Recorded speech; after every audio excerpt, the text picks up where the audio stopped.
ಆದ್ಯಸ್ಯ ಯತೋನ್ಮಯಾದಿತರತಶ್ಚಾರ್ಥೇಷ್ವಭಿಜ್ಞಸ್ವರಾಟ್ ತೇನೇ ಬ್ರಹ್ಮಹೃದಾಯ ಆದಿಕವಯೇ ಮುಹ್ಯಂತಿ M ಸೂರಯಃ ತೇಜೋ ವಾರಿಮೃದಾಂ ಯಥಾ ವಿನಿಮಯೋ ಯತ್ರ ತ್ರಿಸರ್ಗೋ ಮೃಷಾ ಧಾಮ್ನಾ ಸ್ವೇನ ಸದಾ ನಿರಸ್ತಕುಹಕಂ ಸತ್ಯಂ ಪರಂ ಧೀಮಹಿ ಸೃಷ್ಟಿಸ್ಥಿತ್ಯಪ್ಯಯೇಹ ನಿಯತಿದೃಶಿತಮೋ ಬಂಧಮೋಕ್ಷಾಶ್ಚ ಯಸ್ಮಾದಸ್ಯ ಶ್ರೀ ಬ್ರಹ್ಮರುದ್ರ ಪ್ರಭೃತಿ ಸುರನರದ್ವೀಷಶತ್ರುತ್ಮಕಸ್ಯ ವಿಷ್ಣೋರ್ವ್ಯಸ್ತಾಃ ಸಮಸ್ತಾಃ ಸಕಲಗುಣನಿಧಿಃ ಸರ್ವದೋಷವ್ಯಪೇತಃ ಪೂರ್ಣಾನಂದಾವ್ಯಯೋ ಯೋ ಗುರುರಪಿ ಪರಮಶ್ಚಿಂತಯೇತಂ ಮಹಾಂತಂ ನಾರಾಯಣಂ ನಮಸ್ಕೃತ್ಯ ನರಂ ಚೈವ ನರೋತ್ತಮಂ ದೇವೀಂ ಸರಸ್ವತೀಂ ವ್ಯಾಸಂ ತತೋ ಜಯಮುದೀರಯೇ ಅಭ್ರಮಂ ಭಂಗರಹಿತಂ ಅಜಡಂ ವಿಮಲಂ ಸದಾ ಆನಂದತೀರ್ಥಮತುಲಂ ಭಜೆ ತಾಪತ್ರಯಾಪಹಂ ವಾಣೀತೆ ಕರವಾಣ್ಯಂಬ ಚರಣೋ ಹೃದಯ ಸರ್ವದಾ ಮದ್ವಾಕ್ಯಸರಣಿರ್ಭೂಯಾತ್ ಶ್ರೀಮದಾಚಾರ್ಯಭಾವಗ ಯಂ ಪ್ರವ್ರಜಂತಮನುಪೇತಮಪೇತಕೃತ್ಯಂ ದ್ವೈಪಾಯನೋ ವಿರಹಕಾತರ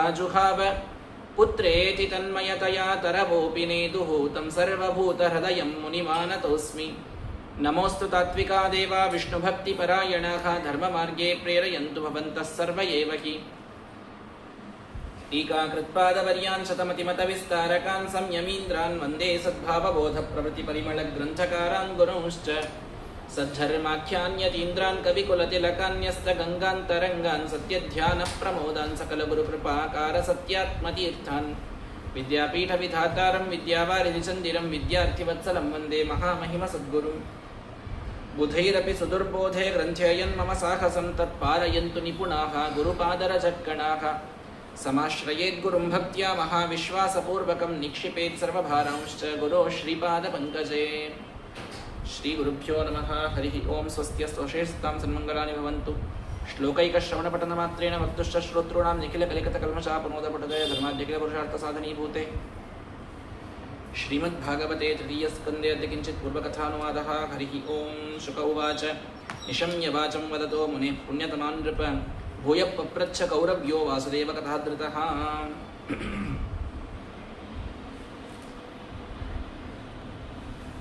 ಭಾಗವತ ತೃತೀಯ ಸ್ಕಂದದಲ್ಲಿ ವಿದುರ ಮತ್ತು ಮೈತ್ರೇಯರ ಸಂವಾದವನ್ನು ನಾವು ಕೇಳ್ತಾ ಇದ್ದೇವೆ.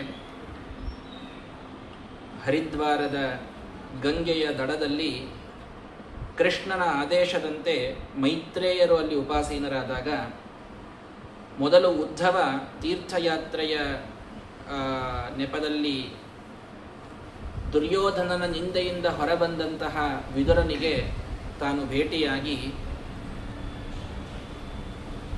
ಭಗವಂತ ಕೊನೆಯ ಕಾಲದಲ್ಲಿ ಕೃಷ್ಣ ತಾನು ಪರಂಧಾಮಕ್ಕೆ ಹೋಗುವಾಗ ನಿನಗೆ ಮೈತ್ರೇಯರಿಂದ ಭಾಗವತದ ಉಪದೇಶ ಪಡೆಯುವಂಥ ಯೋಗವನ್ನು ಸೃಷ್ಟಿಸಿ ಹೋಗಿದ್ದಾನಪ್ಪ. ಹಾಗಾಗಿ ನೀನು ಹೋಗಿ ಅಲ್ಲಿ ಅವರಿಂದ ಜ್ಞಾನೋಪದೇಶವನ್ನು ಮಾಡಿಕೋ ಅಂತ ಹೇಳಿದ್ದಾನೆ. ಅಲ್ಲಿ ಬಂದು ಮೈತ್ರೇಯರಿಗೆ ಅನೇಕ ಪ್ರಶ್ನೆಗಳನ್ನು ವಿದುರ ಮಾಡ್ತಾನೆ. ಸೃಷ್ಟಿಯ ರಹಸ್ಯವನ್ನು ಮೊದಲಿಗೆ ತಾನು ಕೇಳ್ತಾನೆ. ಅತ್ಯದ್ಭುತವಾದಂತಹ ರಹಸ್ಯವನ್ನು ಮೈತ್ರೇಯರು ವಿದುರನಿಗೆ ಹೇಳಿದ್ದಾರೆ. ನಿನ್ನೆಯ ದಿನ ಬಹಳ ವಿಸ್ತಾರವಾಗಿ ಅದೆಲ್ಲವನ್ನು ನೀವು ಕೇಳಿದ್ದೀರಿ. ವಿದುರ ಮತ್ತೆ ಪ್ರಶ್ನೆಯನ್ನು ಮಾಡ್ತಾನೆ. ಎಲ್ಲರ ಸೃಷ್ಟಿಯಾಯಿತು, ಮನುಗಳ ಸೃಷ್ಟಿ ಇತ್ಯಾದಿಗಳೆಲ್ಲವೂ ಕೂಡ. ಚರಿತಂ ತಸ್ಯ ರಾಜರ್ಷೇರಾದಿರಾಜಸ್ಯ ಸತ್ತಮ ಬ್ರೂಹಿಮೇ ಶ್ರದ್ಧಜಾನಾಯ ವಿಶ್ವಕ್ಸೇನಾಶ್ರಯೋಕ್ಯಸೌ. ಭಗವಂತನನ್ನು ಆಶ್ರಯಿಸಿದಂತಹ ಆ ಮೊದಲ ರಾಜನಿದ್ದಾನಲ್ಲ ಮನು, ಆತ ಬ್ರಹ್ಮದೇವರಿಂದ ಹುಟ್ಟಿದ ಅಂತ ನೀವು ತಿಳಿಸಿದಿರಿ. ಆ ಬ್ರಹ್ಮದೇವರ ದೇಹದಿಂದಲೇ ಶತರೂಪ ಮತ್ತು ಸ್ವಯಂಭೂಮನು ಇಬ್ಬರ ಅವತಾರವೂ ಕೂಡ ಆಗಿದೆ. ಹಾಗಾಗಿ ಆ ರಾಜಋಷಿಯಾದ ಮನುವಿನ ಪೂರ್ಣ ಕಥೆಯನ್ನು ನೀವು ನಮಗೆ ತಿಳಿಸಿಕೊಡಬೇಕು ಅಂತ ಪ್ರಾರ್ಥನೆಯನ್ನು ಮಾಡ್ತಾರಂತೆ. ಆಗ ಮೈತ್ರೇಯರು ಹೇಳ್ತಾರೆ, ತನ್ನ ಹೆಂಡತಿಯೊಂದಿಗೆ ಕೂಡಿಕೊಂಡು ಸ್ವಯಂಭೂಮನು ಬ್ರಹ್ಮದೇವರಿಂದ ಹುಟ್ಟಿದಾಗ ಕೈ ಮುಗಿದು ಪ್ರಾರ್ಥನೆಯನ್ನ ಮಾಡ್ತಾನಂತೆ ಬ್ರಹ್ಮದೇವರಿಗೆ. ಅಥಾಪಿನ ಪ್ರಜಾನಂತೆ ಶುಶ್ರೂಷಾ ಕೇನವಾ ಭವೇತ್. ಬ್ರಹ್ಮದೇವರೇ, ನಿಮ್ಮಿಂದ ನಾವು ಇಷ್ಟು ಉಪಕಾರವನ್ನು ಪಡೆದೀವಿ, ನಿಮ್ಮಿಂದ ಜನ್ಮವನ್ನು ಪಡೆದೀವಿ, ಸಾಧನ ಮಾಡಲಿಕ್ಕೆ ಈ ದೇಹವನ್ನು ಪಡೆದುಕೊಂಡೀವಿ. ನಿಮಗೆ ಪ್ರೀತಿಯಾಗಲಿಕ್ಕೆ ನಾನು ಏನು ಮಾಡಲಿ ಅಂತ ನೀವು ನನಗೆ ಆದೇಶ ಮಾಡ್ರಿ ಅಂತ ಬ್ರಹ್ಮದೇವರ ಮುಂದೆ ಕೈ ಮುಗಿದು ಪ್ರಾರ್ಥನೆಯನ್ನು ಮಾಡಿದರೆ ಬ್ರಹ್ಮದೇವರು ಹೇಳ್ತಾರಂತೆ, ಏತಾವತ್ಯಾತ್ಮಜೈರೇವಂ ಕಾರ್ಯ ಅಪಚಿತಿರ್ಗುರೌ ಶಕ್ತಿಯ ಅಪ್ರಮತ್ತೈರ್ಗೃಹ್ಯೇತ ಶಾಸನಂ ಗತಮತ್ಸರೈಹಿ. ಸಾರ್ಥಕ ಆಯ್ತಪ್ಪ ನಿನ್ನ ಬದುಕು ಅಂತಂದ್ರಂತ. ಇನ್ನ ಈಗ ಹುಟ್ಟ್ಯಾನ ಸ್ವಯಂಭೂಮನು. ಇನ್ನು ಈಗ ಹುಟ್ಟಿದಂಥ ಸ್ವಯಂಭೂಮನು ಪ್ರಾರ್ಥನಾ ಮಾಡ್ಲಿಕತ್ತಾನ, ನನಗೇನು ಮಾಡ್ಬೇಕು ಹೇಳ್ರಿ ಅಂತ. ಅವಾಗ ಬ್ರಹ್ಮದೇವರು ಹೇಳ್ತಾರೆ, ನಿನ್ನ ಬದುಕು ಸಾರ್ಥಕ ಆಯಿತು. ಯಾಕೆ? ಮಗ ಮಾಡಬೇಕಾದ ನಿಜವಾದ ಕೆಲಸವನ್ನು ನೀನು ಮಾಡಿದೆ. ಸಂತಾನದ ಕೆಲಸವೇ ಶಕ್ತಿಯ ಅಪ್ರಮತ್ತೈರ್ಗೃಹ್ಯೇತ. ಸ್ವಲ್ಪ ಪ್ರಮಾದವನ್ನ, ಆಲಸ್ಯವನ್ನ ತೋರಿಸಲಾರ್ದೆ, ಸ್ವಲ್ಪ ಗರ್ವವನ್ನ ತೋರಿಸಲಾರ್ದೆ, ಗುರವು ಅಪಚಿತಿ, ಗುರುಸ್ಥಾನದಲ್ಲಿರತಕ್ಕಂಥ ತನ್ನ ತಂದೆ ತಾಯಿಗಳ ಶಾಸನವನ್ನ, ಅವರು ಹೇಳಿದ ಮಾತನ್ನ ಕೇಳೋದಿದೆಯಲ್ಲ, ಇದು ಸಂತಾನಕ್ಕಿರುವಂತಹ ಅತಿ ದೊಡ್ಡದಾದ ಧರ್ಮ. ಹುಟ್ಟಿದ ತಕ್ಷಣದೊಳಗೆ ನಾನು ಏನು ಮಾಡಲಿ ಹೇಳ್ರಿ ಅಂತ ಕೈ ಮುಕ್ಕೊಂಡು ನಿಂತಿಯಲ್ಲ, ಇಲ್ಲೇ ನಿನ್ನ ಜನ್ಮ ಸಾರ್ಥಕ. ತಂದೆಯ ಮಾತನ್ನ ಮಗ ಕೇಳುವುದರಲ್ಲಿ ಜೀವನದ ಸಾರ್ಥಕ್ಯವನ್ನು ತೋರಿಸಿಕೊಡುತ್ತಾರೆ ಬ್ರಹ್ಮದೇವರು. ಅದಕ್ಕೆ ಭಗವಂತ ತಾನು ಸ್ವಯಂ ಸಮರ್ಥನಾದರೂ ಶ್ರೀರಾಮಚಂದ್ರ ತಂದೆಯ ಮಾತನ್ನ ಪರಿಪಾಲನೆ ಮಾಡಲಿಕ್ಕೆ ತನ್ನದೇ ಆದ ರಾಜ್ಯವನ್ನು 14 ವರ್ಷ ಸರಳವಾಗಿ ತ್ಯಾಗ ಮಾಡಿ ತಾನು ವನವಾಸಕ್ಕೆ ಹೋಗಿದ್ದನ್ನು ನಾವು ನೋಡ್ತೇವೆ. ಅದರೊಳಗೆ ಮತ್ತೆ ಬಹಳ ಸೂಕ್ಷ್ಮ ಬ್ರಹ್ಮದೇವರ ಮಾತು. ಸರ್ವಜ್ಞರು ಅವರು ಹೇಳ್ತಾರೆ, ಅಪಚಿತ್ತಿರ್ ಗುರವು, ತಂದೆಯ ಮಾತು ಅನ್ನಲಿಲ್ಲ, ಗುರುವಾದಂತಹ ತಂದೆಯ ಮಾತು ಅಂತಂದ್ರು. ಅರ್ಥಾತ್ ಗುರುಸ್ಥಾನದಲ್ಲಿ, ಪೂಜ್ಯ ಸ್ಥಾನದಲ್ಲಿದ್ದವರು ಯಾರೇ ಇರಲಿ, ತಂದೆ ತಾಯಿ ಗುರು ಹಿರಿಯರು, ಪೂಜ್ಯರಾದಂತಹ ನಮಗಿಂತಲೂ ಶಾಸನ ಮಾಡಲು ಯೋಗ್ಯವಾದ ಸ್ಥಾನದಲ್ಲಿರ್ತಕ್ಕಂಥ ಯಾರೇ ಇದ್ದರೂ ಶಕ್ಯ ನಮಗೆ ಎಷ್ಟಾಗ್ತದೋ ಅಷ್ಟು ಅವರು ಹೇಳಿದ ಮಾತನ್ನು ಕೇಳುವುದನ್ನೇ ನಾವು ನಿಯಮವಾಗಿ ಇಟ್ಕೊಳ್ಬೇಕು ಅನ್ನುವುದನ್ನು ಬ್ರಹ್ಮದೇವರು ತಿಳಿಸ್ತಾ, ಬಹಳ ಸಂತೋಷವಾಯಿತಪ್ಪ, ನಿನಗೆ ನಾನು ಅವಶ್ಯವಾಗಿ ಹೇಳ್ತೇನೆ. ಏನು? ನೀನು ನನ್ನ ಸೇವೆಯನ್ನು ಮಾಡಬೇಕು ಅಂತಂತಂದರೆ ಪ್ರಜಾಭರ್ತು, ಭಗವಂತನೂ ತುಷ್ಟನಾಗ್ತಾನೆ, ನಾನೂ ತುಷ್ಟನಾಗ್ತೀನಪ್ಪ, ನೀನು ಪ್ರಜೋತ್ಪಾದನೆಯನ್ನ ಮಾಡು, ಅದಕ್ಕಾಗೇ ನಿನ್ನ ಅವತಾರ ಆಗಿದ್ದು ಅಂತ ಸ್ವಯಂಭೂಮನಿಗೆ ಹೇಳ್ತಾರೆ. ಅವಾಗ ಅವ ಅಂದ, ಹೌದು, ನನಗೂ ಪ್ರಜೋತ್ಪಾದನೆ ಮಾಡ್ಲಿಕ್ಕೆ ನೀವು ಆಜ್ಞೆ ಮಾಡಿದಿರಿ, ಮಾಡ್ಲಿಕ್ಕೆಲ್ಲ ಮನಸ್ಸದ, ಆದ್ರೆ ಸ್ಥಾನಂ ತ್ವಿಹಾನುಜಾನೀಹಿ ಪ್ರಜಾನಾಂ ಮಮ ಚ ಪ್ರಭು, ನಾನು ನನ್ನ ಪ್ರಜೆಗಳು ಇವ್ರು ಇರ್ಲಿಕ್ಕೆ ಸ್ಥಾನ ಯಾವ್ದು ಹೇಳ್ರಿ ಮೊದ್ಲ ಅಂದ. ಯಾಕ? ಯದೋಕಸ್ಸರ್ವಸತ್ವಾನ ಮಹಿ ಮಗ್ನಾಮಹಂಭಸಿ. ನೀವು ಸೃಷ್ಟಿ ಏನೋ ನಂದು ಮಾಡಿದ್ರಿ, ಬಹಳ ಚಂದ ಆತು, ಮುಂದೆ ಸೃಷ್ಟಿ ಮುಂದುವರ್ಸು ಅಂತೂ ಹೇಳಿದ್ರಿ, ನಾನು ಎಲ್ಲಿ ಹೋಗಿ ಇರಬೇಕಾಗ್ಯದಲ್ಲ ಆ ಭೂಮಿ ಅದು ನೋಡ್ರಿ ಇವತ್ತು ರಸ ತಳದೊಳಗೆ ಹೋಗಿ ಕೂತದ. ಅದನ್ನ ಮಹಾರಾಕ್ಷಸ, ಆದಿರಾಕ್ಷಸನಾದಂತಹ ಹಿರಣ್ಯಾಕ್ಷ ಒಯ್ದು ಅದನ್ನ ಪಾತಾಳದೊಳಗೆ ಇಟ್ಬಿಟ್ಟಾನ, ಪ್ರಳಯೋದಕದೊಳಗೆ ಮುಳುಗಿಸ್ಬಿಟ್ಟಾನ. ಹೀಗಾಗಿ ಅದನ್ನು ಉದ್ಧಾರ ಮಾಡೋದ್ರೊಳಗೆ ನೀವು ಏನಾದರೂ ಒಂದು ವಿಧಿಯನ್ನು ನನಗೆ ಹೇಳಿದ್ರೆ ಮುಂದೆ ನನಗೆ ಸೃಷ್ಟಿ ಮಾಡಲಿ, ಸ್ಥಾನನೇ ಇರಲಾರ್ದೆ ಸೃಷ್ಟಿ ಹೆಂಗೆ ಮಾಡಲಿ, ನಾನು ನೆಲಾನೇ ಇಲ್ಲ ಸೃಷ್ಟಿ ಮಾಡಲಿಕ್ಕೆ ಅಂತ ಮನು ಮೊದಲಿಗೆ ಪ್ರಾರ್ಥನಾ ಮಾಡ್ತಾನಂತೆ. ಬ್ರಹ್ಮದೇವರು ಅಂದ್ರು, ಪೀತಾಮಯಾಚಲಂ ಸರ್ವಂ ಪೃಥಿವೀಚ ನಿವೇಶಿತ. ಅಲ್ಲೋ, ಪ್ರಳಯೋದಕ ಎಷ್ಟು ದೊಡ್ಡದಿತ್ತು ಗೊತ್ತೇನು? ಎಷ್ಟು ಪ್ರಳಯೋದಕ್ಕಿತ್ತು, ಬ್ರಹ್ಮದೇವರು ಎಲ್ಲ ಕುಡ್ದಿದ್ರಂತೆ. ಆದಷ್ಟು ಸ್ನಾನ ಮಾಡ್ಲಿಕ್ಕಂತ ಎಷ್ಟೋ ನೀರು ತಾವು ಮೊದಲು ಕುಡಿತಾರವ್ರು ಸೃಷ್ಟಿ ಸಮಯದೊಳಗೆ. ಅಷ್ಟೆಲ್ಲ ಮಾಡಿ ಭೂಮಿಗೆ ಜಾಗ ಮಾಡಿ ಎಲ್ಲ ಮಾಡಿ ಬಂದಿದ್ನಪ್ಪ, ಮತ್ತೆ ಹೋಯ್ತಲ್ಲಪ್ಪ ಅದು. ಏನ್ ಮಾಡ್ಲಿ ನಾನು? ಯಸ್ಮಾದಹಂ ಹೃದಯಾದ ಅಸಂಸ ಈಶೋ ವಿಧಧಾತುಮೆ. ಯಾರ ನಾಭಿ ಕಮಲದಿಂದ ನಾನು ಹುಟ್ಟಿ ಬಂದೆಲ್ಲ, ಇನ್ನು ಅವನೇ ಏನಾದರೂ ಈಶಾ ತಾನು ದಾರಿ ತೋರಿಸ್ಬೇಕು, ನನಗೂ ಏನು ಮಾಡಬೇಕು ತಿಳಿತಾ ಇಲ್ಲ ಅಂತ ಬ್ರಹ್ಮದೇವರು ಕೂಡ ಇದನ್ನು ಹೆಂಗೆ ಈ ಭೂಮಿಯನ್ನು ಮೇಲೆ ತರುವುದು ಅನ್ನುವಂಥ ವಿಚಾರದೊಳಗೆ, ಚಿಂತಾದೊಳಗೆ ಗದ್ದದ ಮೇಲೆ ಕೈ ಇಟ್ಟುಕೊಂಡು ಸ್ವಲ್ಪ ಮುಖ ಕೆಳಗೆ ಮಾಡಿ ವಿಚಾರ ಮಾಡ್ಕೋತಂತ ಕೂತ್ರ ನಾಸಾ ವಿವರಾತ್ ಸಹ ನಗ ವರಾಹತೋಕೋ ನಿರಗಾದ ಅಂಗುಷ್ಟ ಪರಿಣಾಮತಃ. ಅವರ ಮೂಗಿನಿಂದ ಹಿಂಗೊಂದು ಸಣ್ಣದಾದಂಥ, ಇಷ್ಟೇ ಅಂಗುಷ್ಟದ ಒಂದು ಹೆಬ್ಬೆರನಷ್ಟಿತ್ತಂತ, ಅಂಥ ಒಂದು ಕಾಡು ವರಾಹ ಸೂಕರ ಅದು ಕೆಳಗೆ ಬಿತ್ತು. ಕಾಡು ಸೂಕರ ಕೆಳಗೆ ಬೀಳುತ್ತದ. ನೋಡ್ತಾರೆ ಇವರು. ನೋಡ್ತಾ ಇದ್ದಂತೆ ದೃಷ್ಟೋ ಅಂಗುಷ್ಟ ಶಿರೋ ಮಾತ್ರ ಕ್ಷಣಾತ್ ಗಂಡ ಶಿರೋಪಮಃ.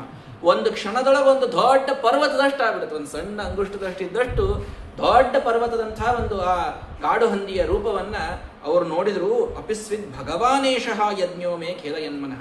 ನನ್ನ ಮನಸ್ಸಿವತ್ತು ಖೇದ ಆಗಿದ್ದನ್ನು ನೋಡಿ ಸಾಕ್ಷಾತ್ ಭಗವಂತನೇ ಇಲ್ಲಿ ಬಂದಿರಲಿಕ್ಕೆ ಬೇಕು ಅಂತ ಕ್ಷಣದೊಳಗ ಸರ್ವಜ್ಞರಾದಂತಹ ಬ್ರಹ್ಮದೇವರು ತಿಳ್ಕೊಳ್ತಾರೆ. ನೀಲಾಂಬುದಾಭ ಶುಭ ಶೀಲಾದ್ರಿ ದೇಹಧರ ಖೇಲಾಹೃತೋ ದಧಿದುನೀ ಶೈಲಾದಿಯುಕ್ತ ನಿಖಿಲೇಲಾ ಕಟಾದ್ಯಸುರ ತುಲಾಟವೀ ದಹನತೆ ಕೋಲಾಕೃತೆ ಜಲಧಿ ಕಾಲಾಚಲಾವಯವ ನೀಲಾಬ್ಜದಂಷ್ಟ್ರಧರಣಿ ಲೀಲಾಸ್ಪದೋರುತಲ ಮೂಲಾಶಿ ಯೋಗಿವರ ಜಾಲಾಭಿವಂದಿತ ನಮಃ. ಸಾಕ್ಷಾತ್ ವರಾಹದೇವರು ಸಣ್ಣ ಹೆಬ್ಬರಳಿನ ಗಾತ್ರವನ್ನ ತಗೊಂಡು ಬ್ರಹ್ಮದೇವರಿಂದ ಹೊರಬಂದ್ರೆ ಕ್ಷಣದೊಳಗ ಪೂರ್ಣ ಪರ್ವತ ಶುಭ ಶೀಲಾದ್ರಿ ದೇಹಧರ ಒಂದು ಅದ್ರಿ ದೇಹವನ್ನು ತಾವು ತೆಗೆದುಕೊಂಡಲ್ಲಿ ನಿಂತದ್ದನ್ನು ನೋಡಿ ಬ್ರಹ್ಮದೇವರಿಗೆ ಹರ್ಷವಾಯಿತು.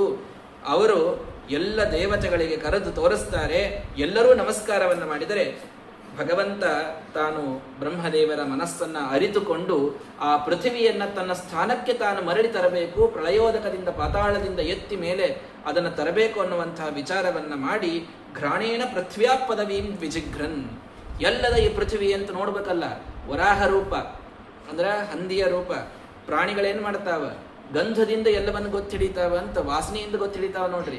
ಹಿಂಗಾಗಿ ಎಲ್ಲಾ ಕಡೆಗೆ ವಾಸನೆ ತಗೊಳ್ತಾ ಎಲ್ಲದ ಈ ಭೂಮಿ ಅಂತ ಹುಡುಕೋತ ಭಗವಂತ ಕ್ರೋಡಾಪದೇಶ ಸ್ವಯಂ ಅಧ್ವರಾಂಗ. ಭಾಗವತ ಹೇಳ್ತದೆ ಕ್ರೋಡ ಅಪದೇಶ. ಭಗವಂತನಿಗೊಂದು ರೂಪ ಅಂತ ಅನ್ನೋದು ಇದು ಸುಮ್ಮ ಅವನಿಗೆ ಲೀಲಾ ಅಷ್ಟೇ. ಸೋ ಅಧ್ವರಾಂಗ ಸಾಕ್ಷಾತ್ ಯಜ್ಞದ ಅಂಗಗಳನ್ನ ಹೊಂದಿ ಭಗವಂತ ಅಲ್ಲಿ ತನ್ನ ಮೂಗಿನಿಂದ ತಾನು ಪೃಥ್ವಿಯನ್ನು ಹುಡುಕ್ತಾ ಇರುವಂತೆ ಮಾಡ್ತಾ ಕೆಳಗೆ ಹೋಗ್ತಾನೆ. ಕೆಳಗೆ ಪಾತಾಳಕ್ಕೆ ಹೋದಾಗ ಅಲ್ಲಿ ಭೂದೇವಿ ತಾನು ಆ ಹಿರಣ್ಯಾಕ್ಷನ ಒಂದು ಬಂಧಿಯಾಗಿ ಅಲ್ಲಿ ಇದ್ದದ್ದನ್ನು ನೋಡಿದ. ಸ್ವದಂಷ್ಟ್ರಯೋಧೃತ್ಯ ಮಹೀಂ ವಿಲಗ್ನಾಂಸ ಉತ್ಥಿತ ಸಂರುರುಹೇ ರಸಾಯ. ಆ ರಸಾತಳದಿಂದ ಆ ಭೂಮಿಯನ್ನು ತನ್ನ ಎರಡೂ ಕೋರೆ ಹಲ್ಲುಗಳ ಮೇಲೆ ಇಟ್ಟುಕೊಂಡು ಭಗವಂತ ಮೇಲೆ ತರಲಿಕ್ಕೆ ನೋಡ್ತಾನಂತೆ. ತತ್ರಾಪಿ ದೈತ್ಯಂ ಗದಯಾಪತಂತಂ. ಗದೆಯಿಂದ ಅವನ ಜೊತೆಗೆ ಯುದ್ಧ ಮಾಡಲಿಕ್ಕೆ ಬಂದ ಈ ಹಿರಣ್ಯಾಕ್ಷ. ಆಗ ಜಗಾನ ರುಂಧಾನ ಮಸಹ್ಯ ವಿಕ್ರಮ ಸಲೀಲಯೇಭಂ ಮೃಗರಾಡಿ ವಾಂಭಸಿ. ಆ ಸಮುದ್ರದೊಳಗೇನೆ ಇಬ್ಬರ ದೊಡ್ಡದಾದಂತಹ ಯುದ್ಧ ಇದು ನಡೀತಾ ಇದೆ. ಅಲ್ಲಿ ಸಿಂಹ ಹೇಗೆ ಒಂದು ಆನೆಯನ್ನ ತಾನು ಸಂಹಾರ ಮಾಡಿ ಹಾಕಬೇಕೋ ಹಾಗೆ ಅವನನ್ನ ಗದೆಯಿಂದ ಭಗವಂತ ಹೊಡೆದು ಸಂಹಾರವನ್ನ ಮಾಡಿದ್ದಾನೆ. ತಮಾಲ ನೀಲಂ ಸಿತದಂತ ಕೋಟ್ಯಾಕ್ಷಾಮುಕ್ಷಿಪಂತಂ ಗಜಲೀಲಯಾಂಗ.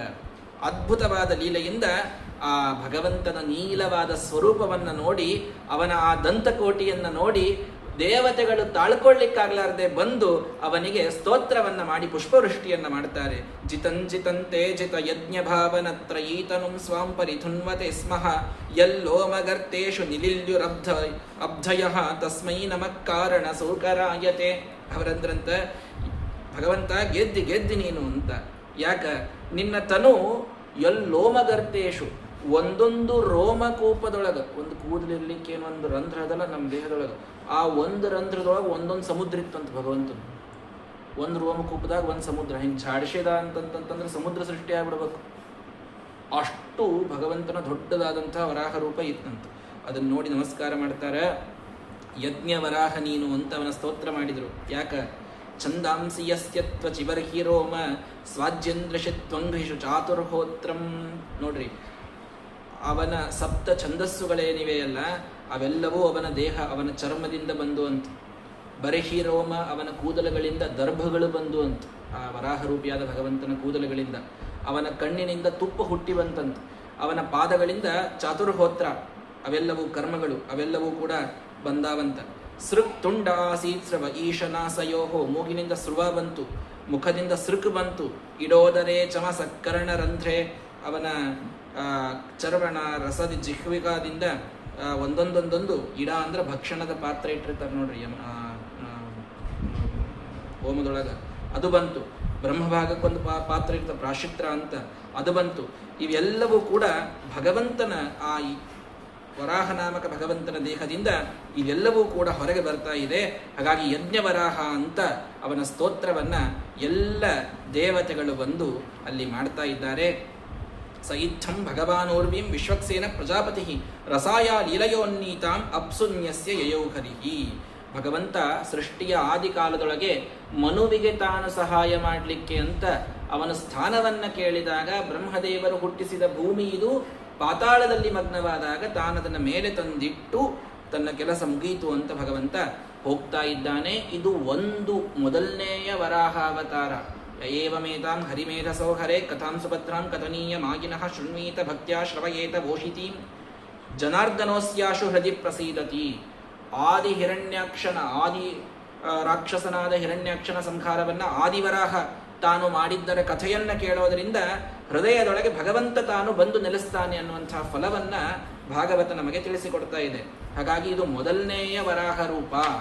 ಮೊದಲನೇ ವರಾಹ ಅಂದ್ರೆ ಏನ್ರಿ ಇದು? ಶ್ರೀಮದಾಚಾರ್ಯ ತಾತ್ಪರ್ಯ ತಗೊಂಡು ಬಂದೇ ಬಿಟ್ಟು. ಬ್ರಹ್ಮಜಸ್ತು ಹಿರಣ್ಯಾಕ್ಷ ಪ್ರಥಮಂ ದಂಷ್ಟ್ರಯಾಹತಃ. ನೋಡ್ರಿ, ಮೊದಲು ಹಿರಣ್ಯಾಕ್ಷ ಸೃಷ್ಟಿಯಾದಿ ಕಾಲದೊಳಗೆ ಬ್ರಹ್ಮದೇವರಿಂದ ಒಂದ್ಸಲ ಹುಟ್ಟ್ಯಾನ. ಆ ಹಿರಣ್ಯಾಕ್ಷನನ್ನ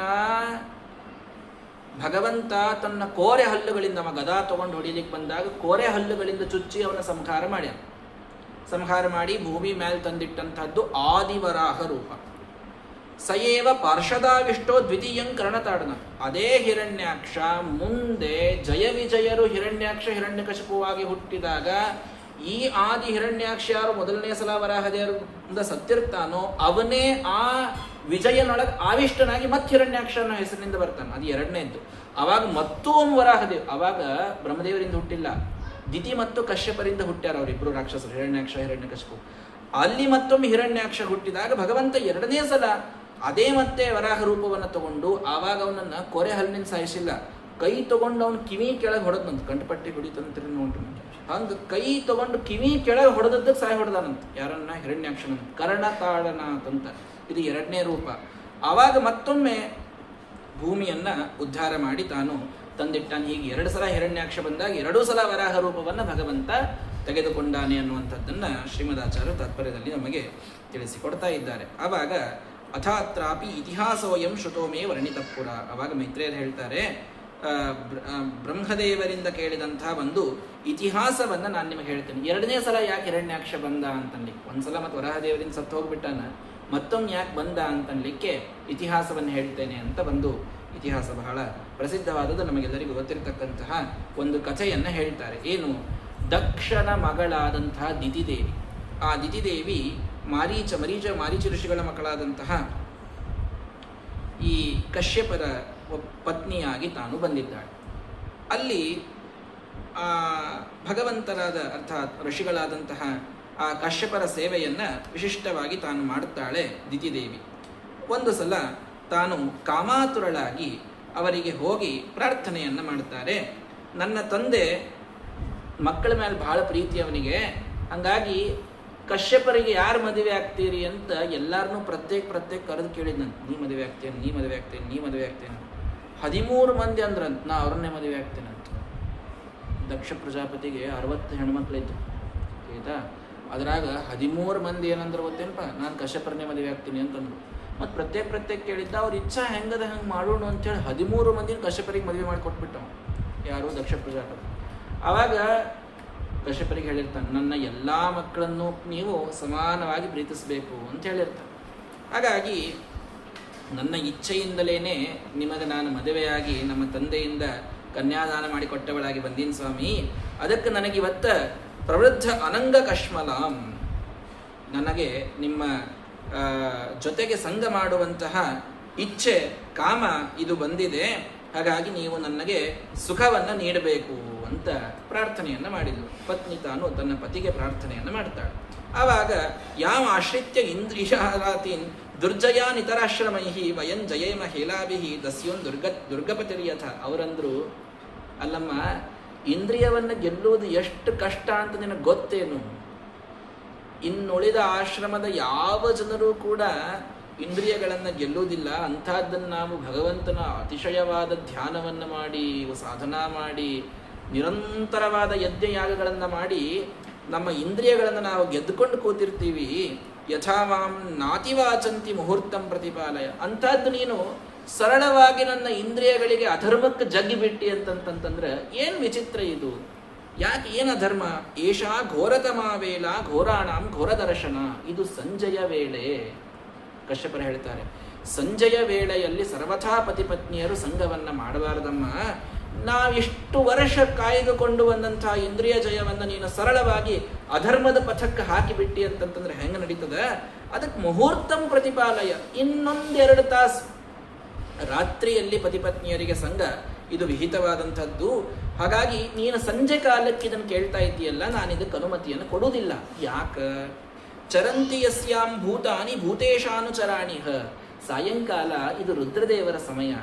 ರುದ್ರದೇವರು ತಮ್ಮ ಭೂತಗಣಗಳೊಂದಿಗೆ ಸದಾಕಾಲ ಇಲ್ಲಿ ಸಂಚಾರ ಮಾಡ್ತಾ ಇರ್ತಾರೆ.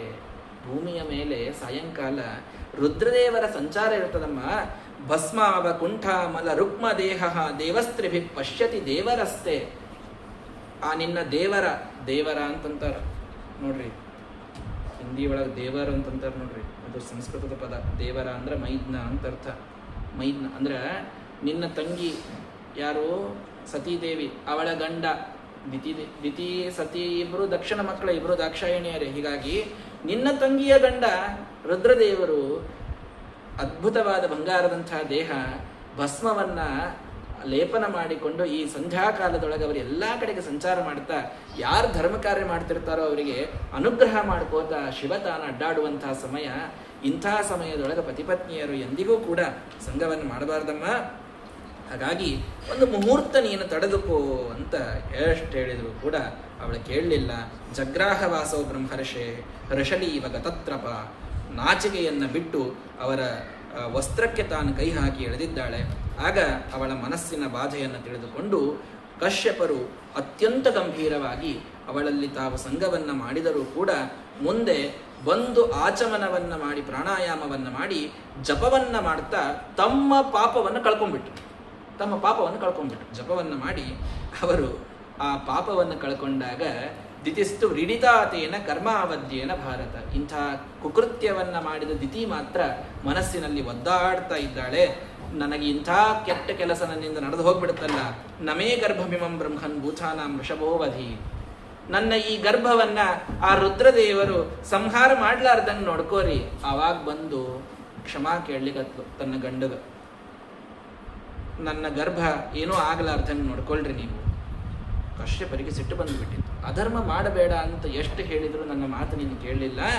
ಭವಿಷ್ಯತಸ್ತವಾಭದ್ರವು ಅಭದ್ರೇ ಜಾಟರಾಧಮೌ ಲೋಕಾನ್ ಸಪಾಲಾನ್ ಸ್ತ್ರೀನ್ ಚಂಡಿ ಮುಹುರಾಕ್ರಂದ ಇಷ್ಯತ. ಚಂಡಿ ಅಂತ ಕರೀತಾರೆ. ಹೆಂಡತಿ ಕರೆಯೋದಿದು, ದಿತಿಗೆ ಕರೀತಾರೆ ಕಶ್ಯಪರು. ಚಂಡಿ, ನಾನು ಎಷ್ಟು ಹೇಳಿದ್ರು ನೀನು ನನ್ನನ್ನೂ ಕೆಟ್ಟ ಕೆಲಸ ಮಾಡಿಸಿದ್, ನೀನೂ ಮಾಡಿದೆಯಲ್ಲ. ನಿನ್ನ ಜಠರದೊಳಗೆ ನಿನ್ನ ಗರ್ಭದಿಂದ ಹುಟ್ಟವರು ಈ 3 ಲೋಕಕ್ಕೆ ತಲಿಬ್ಯಾನಿ ಮಾಡುವಂಥ ಮಹಾರಾಕ್ಷಸರು ನಿನ್ನಿಂದ ಹುಟ್ಟುತ್ತಾರ ಅಂತ ಅವಳಿಗೆ ಅವರು ಶಾಪವನ್ನು ಕೊಡ್ತಾರೆ. ತದಾ ವಿಶ್ವೇಶ್ವರ ಕ್ರುದ್ಧೋ ಭಗವಾನ್ ಲೋಕಭಾವನಃ ಹನಿಷ್ಯತಿ ಇವ ತೈರ್ಯಾಸೌ ಯಥಾದ್ರಿಂಗ್ ಛತಪರ್ವದೃಕ. ಸಾಕ್ಷಾತ್ ಭಗವಂತ ತಾನು ಬಂದು ಆ ಇಬ್ರೂ ನಿನ್ನ ಮಕ್ಕಳನ್ನು ಸಂಹಾರ ಮಾಡಿ ಹಾಕ್ತಾನೆ ಅಂತ ಅವರು ಹೇಳಿದಾಗ ದಿತಿದೇವಿ ಪಾದಕ್ಕೆ ಬಂದು ಬಿದ್ಲಂತ. ಪಾದಕ್ಕೆ ಬಂದು ಬಿದ್ದು ಕ್ಷಮಾ ಕೇಳ್ಕೊಂಡು ಹೇಳ್ತಾಳೆ, ನೀವು ಶಾಪ ಕೊಡುವುದ್ರೊಳಗೂ ಮತ್ತು ವರಾನೇ ಕೊಟ್ರಿ. ಯಾಕ? ವಧಂ ಭಗವತ ಸಾಕ್ಷಾತ್ ಭಗವಂತನಿಂದ ನನ್ನ ಮಕ್ಕಳ ಸಂಹಾರ ಆಗ್ತದಂತ ಹೇಳಿದ್ರಿ ಅಲ್ಲ, ಇಷ್ಟೇ ಸಾಕು. ಅಂತೂ ನನ್ನ ಮಕ್ಕಳು ಭಗವಂತನ ಸ್ಪರ್ಶದಿಂದ ಉದ್ಧಾರ ಆದರೂ ಆಗ್ತಾರೆ. ಯಾಕಂದ್ರೆ ಹಾಳಾಗಿ ಹೋಗ್ಲಿ, ನಾಶ ಆಗಿ ಹೋಗ್ಲಿ ನಿಮ್ಮ ಮಕ್ಕಳು ಅಂತ ನಿಮ್ಮಂಥ ಋಷಿಗಳ ಬಾಯಿಯಿಂದ ಏನಾದರೂ ಶಾಪ ಬಂದಿತ್ತು ಅಂತಂತಂದ್ರೆ ನನ್ನ ಮಕ್ಕಳು ಸಂಪೂರ್ಣ ಅಂಧಂತಮಸ್ಸಿಗೆ ಹೋಗುವಂತಹ ಪ್ರಸಂಗ ಇತ್ತು. ನಾರಕಾಶ್ಚ ಅನುಗೃಹಂತಿ ಯಾಯಾಂ ಯೋನಿಮಸೌಗತಃ. ಯಾವ ಯೋನಿ ಒಳಗ ಯಾವ ಜನ್ಮದೊಳಗೆ ಹೋದ್ರೂ ಕೂಡ ನ ಬ್ರಹ್ಮದಂಡ ದಗ್ಧಸ್ಯ ನಭೂತ ಭಯದಸ್ಯ ಚ.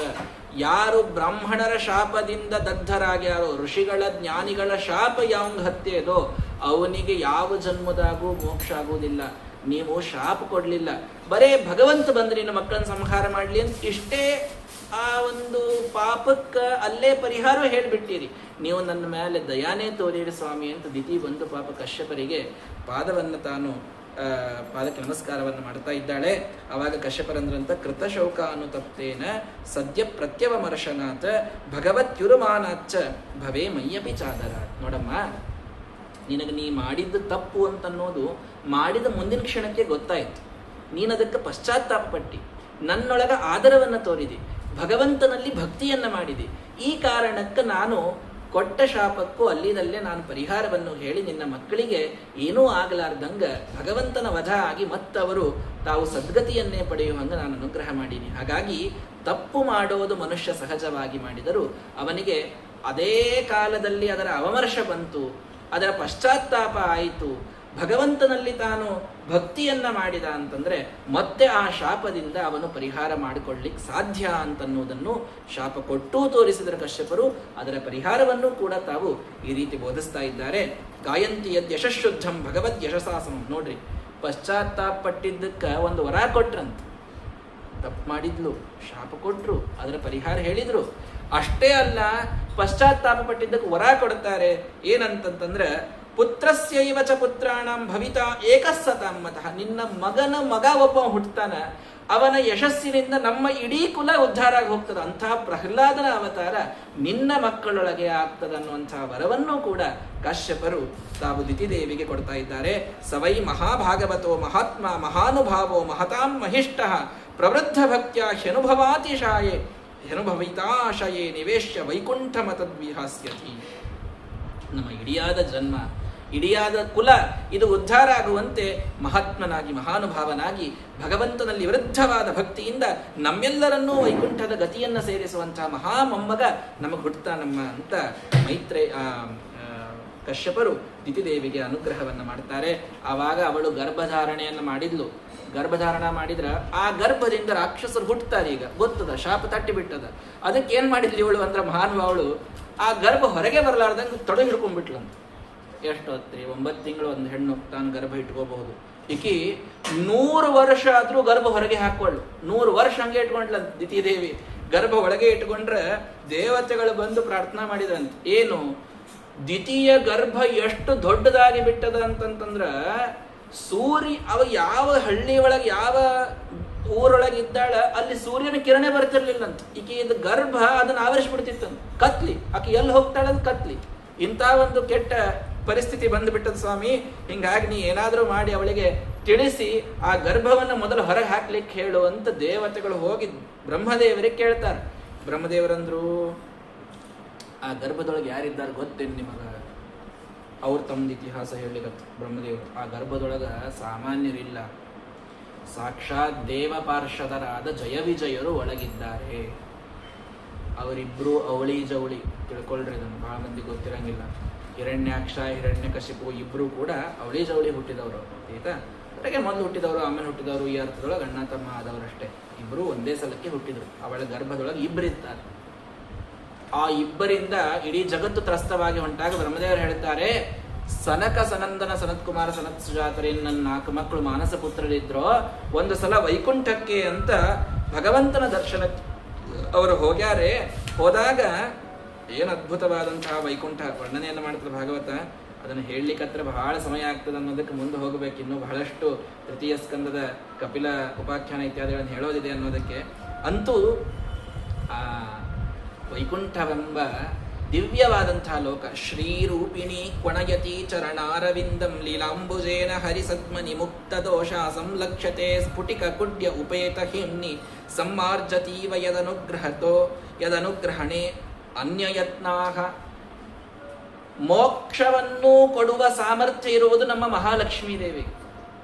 ಅಂಥ ನಮ್ಮ ಮಹಾಲಕ್ಷ್ಮೀ ದೇವಿ ಯಾರನ್ನ ಒಲಿಸ್ಲಿಕ್ಕೆ ಮುಂದಿನ ಇಡೀ ಜಗತ್ತು ಇವತ್ತು ಪ್ರಯತ್ನ ಮಾಡ್ತದೋ ಅಂಥವಳು ತಾನು ತನ್ನ ಪಾದಕ್ಕೆ ಹಾಕಿದಂತಹ ಗೆಜ್ಜೆಯ ಶಬ್ದದಿಂದ ಇಡಿಯಾದ ಲೋಕವನ್ನ ಮಂಗಳಗೊಳಿಸ್ತಾಳಂತೆ. ಈ ವೈಕುಂಠದಲ್ಲಿ ತಾನೇ ಒಂದು ಬಂಗಾರದ ಮಾರ್ಜನವನ್ನ ಹಿಡಿದುಕೊಂಡು ತಾನೇ ಸ್ವಚ್ಛ ಮಾಡ್ತಾ ನಿಂತಿರ್ತಾಳಂತೆ. ಅಂತಹ ಆ ಅದ್ಭುತವಾದ ವೈಕುಂಠವನ್ನ ಏನಂತ ವರ್ಣಿಸ್ಲಿ? ಬ್ರಹ್ಮದೇವರು ಹೇಳ್ತಾರೆ, ಅಂತಹ ಶ್ರೇಷ್ಠ ವೈಕುಂಠಕ್ಕೆ ನನ್ನ ಮಕ್ಕಳು ಸನಕ ಸನಂದನಾದಿಗಳು ಹೋಗ್ಯಾರೆ. ತದ್ವಿಶ್ವ ಗುರ್ವಧಿಕೃತಂ ಭುವನೈಕ ವಂದ್ಯಂ ದಿವ್ಯಂ ವಿಚಿತ್ರ ವಿಬುಧಾಗ್ರ ವಿಮಾನ ಶೋಚಿಹಿ ಆಪುಪ್ಪರಾಂ ಮುದಂ ಅಪೂರ್ವಮುಪೇತ್ಯ ಯೋಗ ಮಾಯಾಬಲೇನ ಮುನಯಸ್ತದಥೋ ವಿಕುಂಠಂ. ಎಲ್ಲಿ ಎಲ್ಲರೂ ಹೋಗ್ಲಿಕ್ಕಾಗೋದಿಲ್ಲ. ಸಾಕ್ಷಾತ್ ವಿಶ್ವಗುರುವಾದ ಭಗವಂತ ಇರತಕ್ಕಂತಹ ಜಾಗ ದಿವ್ಯವಾದಂಥದ್ದು. ಅಲ್ಲಿ ಭಾರಿ ಭಾರಿ ವಿಮಾನಗಳು, ಅದನ್ನ ನೋಡ್ಲಿಕ್ಕೆ ಸಾಧ್ಯವೂ ಇಲ್ಲ ಸ್ವಲ್ಪ ಪುಣ್ಯ ಮಾಡಿದಂಥವರಿಗೆ. ಅಂಥ ವೈಕುಂಠಕ್ಕೆ ಹೋಗಿ ಸಂತೋಷ ಪಡ್ತಾ ಇದ್ದಾರಂತೆ.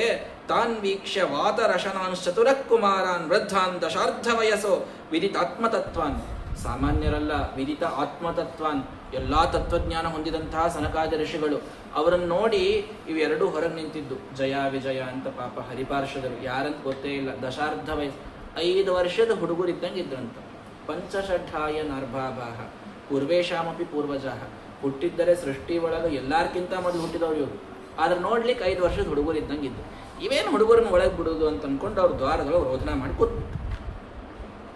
ಜಯಸ್ಯ ವಿಜಯಸ್ಯಾಪಿ ಕದಾಚಿತ್ ಬ್ರಹ್ಮಶಾಪತಃ ಕೃಷ್ಣಾವತಾರ ಪರ್ಯಂತಂ ಪ್ರಾತಿಕೂಲ್ಯಂಚ ಜಾಯತೆ ಅಂತ. ನೋಡ್ರಿ, ಅಂಥ ಸದಾಕಾಲ ವೈಕುಂಠದೊಳಗೇ ಇರತಕ್ಕಂಥವ್ರು ಇವರು ಮಹಾನುಭಾವರು. ಅವರಿಗೂ ಪ್ರಾರಬ್ಧ ಕರ್ಮ ಬಿಟ್ಟಿಲ್ಲ. ಬ್ರಾಹ್ಮಣರ, ಜ್ಞಾನಿಗಳ, ಋಷಿಗಳ ಶಾಪ ಎಂತಹ ಮೇಲಿದ್ದವನನ್ನು ಎಷ್ಟು ಕೆಳಗಿಳಿಸ್ತದೆ ಅಂತನ್ಲಿಕ್ಕೆ ಇದಕ್ಕಿಂತ ಏನೊಂದು ಉದಾಹರಣೆ ಬೇಕು ಹೇಳ್ರಿ. ವೈಕುಂಠದೊಳಗಿದ್ದ ಪಾತಾಳಕ್ಕೆ ಬಂದ ನಾವು ಡೈರೆಕ್ಟ್. ಇದಕ್ಕಿಂತ ಕೆಳಗಿನ ಬೀಳ್ಬೇಕೇನು, ಇನ್ನು ಮ್ಯಾಲೆ ಇರಬೇಕೇನು, ಎರಡೂ ವಿಚಾರ ಮಾಡಿ. ಹೀಗಾಗಿ ಅವನಿಗೂ ಕೂಡ ಈ ಸನಕಾದಿಗಳ ಶಾಪ ಇದು ತಪ್ಪಿಲ್ಲ. ಹಾಗಾಗಿ ಎಂಥದೇ ಒಂದು ಸ್ಟೇಟಸ್ಸು, ಒಂದು ಪೊಸಿಷನ್ನು, ಅಧಿಕಾರ, ಶ್ರೀಮಂತಿಕೆ ಬೇಕಾದ್ಯದು. ಸಣ್ಣ ಹುಡುಗನು ಕೂಡ ತತ್ವಜ್ಞಾನಿಯಾಗಿದ್ದವ ಇದ್ದ ಅಂತಂದ್ರೆ ಜ್ಞಾನಿಗಳ ಅವಮಾನವನ್ನ ಸರ್ವಥಾ ಮಾಡಬಾರದು. ಜ್ಞಾನಿಗಳ ಅವಮಾನ ಪೂರ್ಣ ಅಧಪ್ಪತನಕ್ಕೆ ಇದು ಕಾರಣವಾಗ್ತದೆ. ಎಂಥ ಸಾಕ್ಷಾತ್ ಭಗವಂತನ ದೇವಪಾರ್ಶ್ವದರಿಗೂ ಕೂಡ ಆ ಜ್ಞಾನಿಗಳ ಅವಮಾನ ಅದು ಶಾಪ ಕೊಡದೆ ಬಿಡಲಿಲ್ಲ. ಅವರು ಲೋಕಾನಿತೋ ವ್ರಜತ ಮಂತರಭಾವ ದೃಷ್ಟ್ಯ ಪಾಪೀಯಸಸ್ತ್ರಯ ಇಮೇರಿಪವೋಸ್ಯ ಯತ್ರ.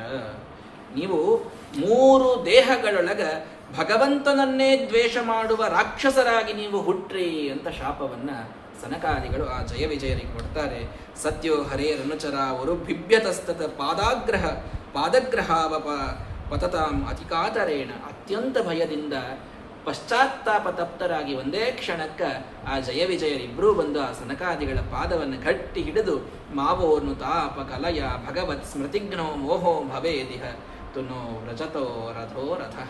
ಅವರು ಒಂದೇ ಪ್ರಾರ್ಥನೆ ಮಾಡಿದರು, ನಾವು ಮಾಡಿದ ತಪ್ಪಿಗೆ ನೀವು ಶಿಕ್ಷಾ ಕೊಟ್ಟಿದ್ದು ಸರಿ, ಅದು ನಾವು ಒಳಗೆ ಬಿಡಬೇಕಾಗಿತ್ತು, ನಿಮ್ಮನ್ನು ಒಳಗೆ ಬಿಡಲಿಲ್ಲ, ನಮಗೆ ಶಿಕ್ಷಾ ಕೊಟ್ರಿ, 3 ಜನ್ಮ ನೀವು ಹಸುರರಾಗಿ ಬೀಳ್ರಿ ಅಂತ ಹೇಳಿದ್ರಿ, ಭಾಳ ಸಂತೋಷ. ನಾವು ಮಾಡಿದ್ದಕ್ಕಲ್ಲೇ ಫಲ ಸಿಕ್ತು, ನಾವು 3 ಜನ್ಮ ಆಗಿ ಉದ್ಧಾರಾಗಿ ಹೋಗ್ಬಿಡ್ತೀವಿ.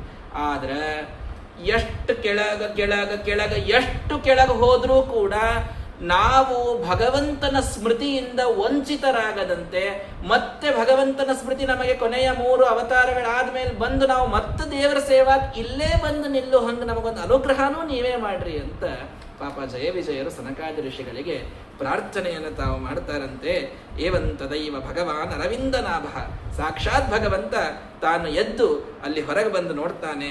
ನೋಡಿದರೆ ಆ ಸನಕಾದಿ ಋಷಿಗಳು ಆ ಭಗವಂತನ ರೂಪವನ್ನು ನೋಡ್ತಾರಂತೆ. ಭಾಗವತ ಬಹಳ ಸುಂದರವಾಗಿ ವರ್ಣಿಸ್ತದೆ. ಏನವನ ಅದ್ಭುತವಾದಂತಹ ಆ ಕೌಸ್ತುಭ ರತ್ನ, ಕೌಸ್ತುಭ ಬ್ರಹ್ಮಣೋ ರೂಪಂ ಪ್ರಾಣಶ್ಚೂಡಾಮಣಿಸ್ತಥ ಅಂತ 2 ರೂಪಗಳು ಭಗವಂತ, 2 ಆಭರಣಗಳು, ಒಂದು ಚೂಡಾಮಣಿ, ಒಂದು ಕೌಸ್ತುಭ ರತ್ನ ಅಂತ. ಯಾರು ಇವರು 2 ಅಂತಂದ್ರೆ ಬ್ರಹ್ಮದೇವರೇ ಕೌಸ್ತುಭ ಮಣಿಗೆ ಅಭಿಮಾನಿಗಳಂತ. ಇನ್ನು ಚಿಂತಾಮಣಿಗೆ ವಾಯುದೇವರು, ಚಿಂತಾಮಣಿ ಚೂಡಾಮಣಿ ಮತ್ತು ಕೌಸ್ತುಭ ಅಂತ ಬ್ರಹ್ಮದೇವರು ಮತ್ತು ವಾಯುದೇವರು ಅದಕ್ಕೆ ಅಭಿಮಾನಿಗಳು ಅಂತ ತಾತ್ಪರ್ಯ ತಿಳಿಸ್ತಾ ಇದೆ. ಇರಲಿ, ಅಂತೂ ಅಂಥ ಭಗವಂತನ ವಿಶಿಷ್ಟವಾದಂತಹ ರೂಪವನ್ನು ಕಣ್ಣಿನಿಂದ ತುಂಬಿಕೊಂಡಂತಹ ಆ ಕುಮಾರರು ಪ್ರಾರ್ಥನೆಯನ್ನು ಮಾಡ್ತಾರೆ. ಯೊಂತರ್ಹಿತೋ ಹೃದಿಗತೋಪಿ ದುರಾತ್ಮನ ಅದ್ಯೈಷಿನೋ ನಯನ ಮೂಲಮನಂತರಾರ್ಥ ಯರ್ಹೇವ ಕರ್ಣ ವಿವರೇಣ ಗುಹಾಂಗತೋ ನಃ ಪಿತ್ರಾನುವರ್ಣಿತರಹೋ ಭವದುದ್ಭವೇನ. ನಿನ್ನಿಂದ ಹುಟ್ಟಿದ ನಮ್ಮ ತಂದೆಯಾದ ಬ್ರಹ್ಮದೇವರು ನಮ್ಮ ಕಿವಿಯೊಳಗ ನಿನ್ನ ಅದ್ಭುತವಾದ ಮಹಿಮಾ, ನಿನ್ನ ರೂಪ ವರ್ಣಿಸಿ ನಾವೇನೊಂದು ರೂಪವನ್ನು ನಾವು ಕಣ್ಣು ಮುಂದೆ ಇಟ್ಕೊಂಡಿದ್ದು, ಹೇ ಭಗವಂತ, ಇವತ್ತು ನೀನು ನೋಡಿದ್ರೆ ನೀನು ಅದಕ್ಕೂ ಅನಂತ ರೀತಿಯಲ್ಲಿ ನೀನು ಸುಂದರನಾಗಿದ್ದೀಯಪ್ಪ ಅಂತ ಅವರು ಪ್ರಾರ್ಥನೆಯನ್ನು ಭಕ್ತಿಯಿಂದ ಮಾಡ್ತಾ ತಂತ್ವಾವಿದಾಮ ಭಗವನ್ ಪರಮಾತ್ಮತತ್ವಂ ಸತ್ವೇನ ಸಂಪ್ರತಿರತಿಂ ರಚಯಂತಮೇಷಾಂ. ಭಗವಂತ, ನಿನ್ನನ್ನು ತಿಳಿದುಕೊಳ್ಳುವುದರಿಂದ ನಮ್ಮ ಎಲ್ಲ ಹೃದಯ ಗ್ರಂಥಿಗಳು ಅವು ಸಡಿಲಾಗಿ ಹೋಗಿ ಬಂಧನ ತಾನು ಹೋಗಲಿಕ್ಕೆ ಪ್ರಾರಂಭವಾಗ್ತದೆ. ನೋಡ್ರಿ, ಭಕ್ತಿ ಜ್ಞಾನ ಪರೀಪಾಕಾತ್ ಕಿಂಚಿತ್ ಪೂರ್ವಂಚ ಮುಚ್ಚತೆ ದರ್ಶನೇನ ಹರೇಸ್ತತ್ರ ನ ಆನಂದ ಪೂರ್ಣತಾಮ್ರಚೇತ್ ಅಂತ ಶ್ರೀಮದಾಚಾರ್ಯರು ತಾತ್ಪರ್ಯವನ್ನು ಕೊಡ್ತಾ ಇದ್ದಾರೆ. ಭಕ್ತಿ ಜ್ಞಾನಗಳ ಪರಿಪಾಕದಿಂದ ಅದಕ್ಕೂ ಮೊದಲೇ ಕೆಲವರು ಮೋಕ್ಷವನ್ನು ಪಡೆದಿರ್ತಾರೆ ಅಂತ ಅನಿಸ್ತದೆ. ಭಗವಂತನ ದರ್ಶನದಿಂದಲೇ ಮುಖ್ಯವಾದ ಆನಂದ ಅಂತನ್ನೋದು ಇದಾಗೋದು. ಇದೇ ಒಂದು ಮೋಕ್ಷಾನಂದವನ್ನು ಕೊಟ್ಟು ಬಿಟ್ಟಿರ್ತದೆ. ಮತ್ತೆ ತಾವು ಆ ಭಕ್ತಿ ಪರಿಪಾಕದಿಂದ ಮತ್ತೊಮ್ಮೆ ಮೋಕ್ಷಕ್ಕೆ, ಅಂದ್ರೆ ದೇವರ ದರ್ಶನವೇ ಒಂದು ಮೊದಲು ಮೋಕ್ಷಾನಂದವನ್ನು ಕೊಟ್ಟಿರ್ತದಂತೆ. ಅಪರೋಕ್ಷ ಜ್ಞಾನ ಆಗುವಾಗೇ ಆ ಒಂದು ಆನಂದದ ಅನುಭವ ಆಗಿರ್ತದೆ. ಮತ್ತ ಭಕ್ತಿ ಪರಿಪಾಕವನ್ನು ಮುಟ್ಟಿದಾಗ ಅವರಿಗೆ ಮತ್ತೆ ಆ ಮುಮುಕ್ಷುಗಳಿಗೆ ಮೋಕ್ಷ ಅಂತ ಅನ್ನೋದು ಸಿಗುತ್ತದೆ. ಅಂತಹ ಮೋಕ್ಷವನ್ನೇ ಕೊಡುವ ಈ ನಿನ್ನ ರೂಪವನ್ನು ನಾನು ನೋಡಿ ಧನ್ಯನಾದೆ ಅಂತ ಕುಮಾರರೆಲ್ಲರೂ ಹೇಳ್ತಾ ಇದ್ದಾರೆ. ಆವಾಗ ಭಗವಂತ ಬಂದು ನೋಡಿದ. ಜಯ ವಿಜಯರ ಪಾಪ ಮಾರಿ ಕೆಳಗೆ ಹಾಕೊಂಡು ನಿಂತಿದ್ರು. ಸ್ವಾಮಿ, ನಾವು ಶಾಪ್ ಪಡೆದು ಬಿಟ್ಟಿವಿ, 3 ಜನ್ಮ ನಾವು ರಾಕ್ಷಸರಾಗಿ ಹುಟ್ಟಬೇಕಂತ ಅಂತ ಅಂದಾಗ ಏನು ಮಾಡಿದ ಭಗವಂತ?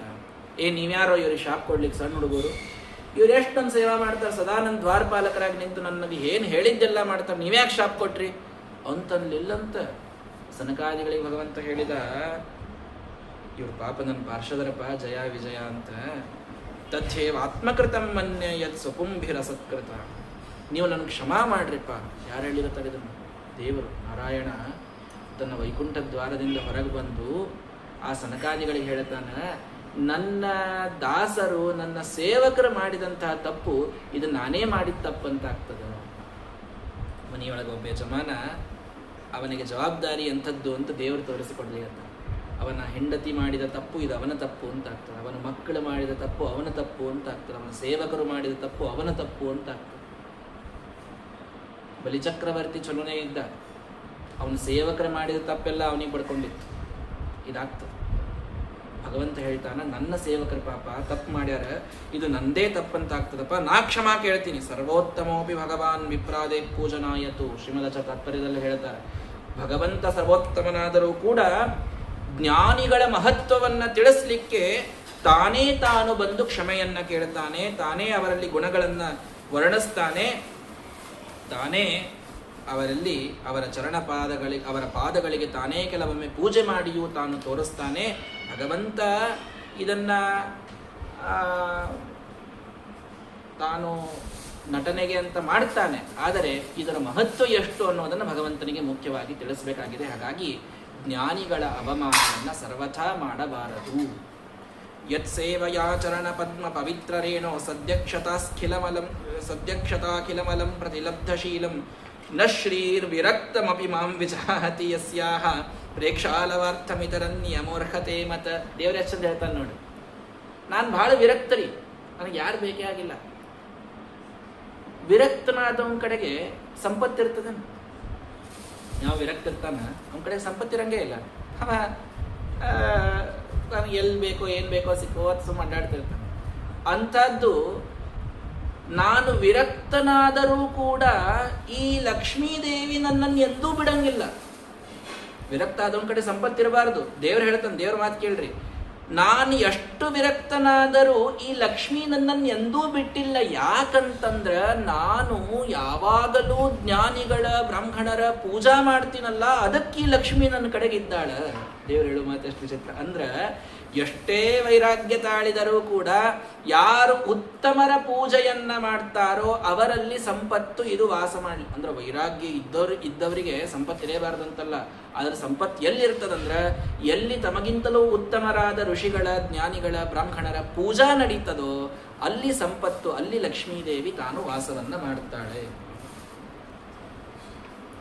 ಆ ರೀತಿಯೊಳಗೆ ಭಗವಂತ ತಾನು ಹೇಳ್ತಾ ಇದ್ದಾನೆ. ಹಾಗಾಗಿ ಲಕ್ಷ್ಮಿಯೂ ನನ್ನನ್ನು ಬಿಡ್ತಾ ಇಲ್ಲ. ಅಂತಹ ನಿಮ್ಮ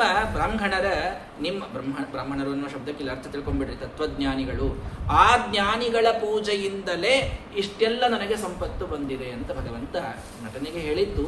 ಆದರೆ ಒಟ್ಟಾರೆ ಸಂಪತ್ತಿಗೆ ಮೂಲ ಜ್ಞಾನಿಗಳ ಋಷಿಗಳ ಪೂಜೆ.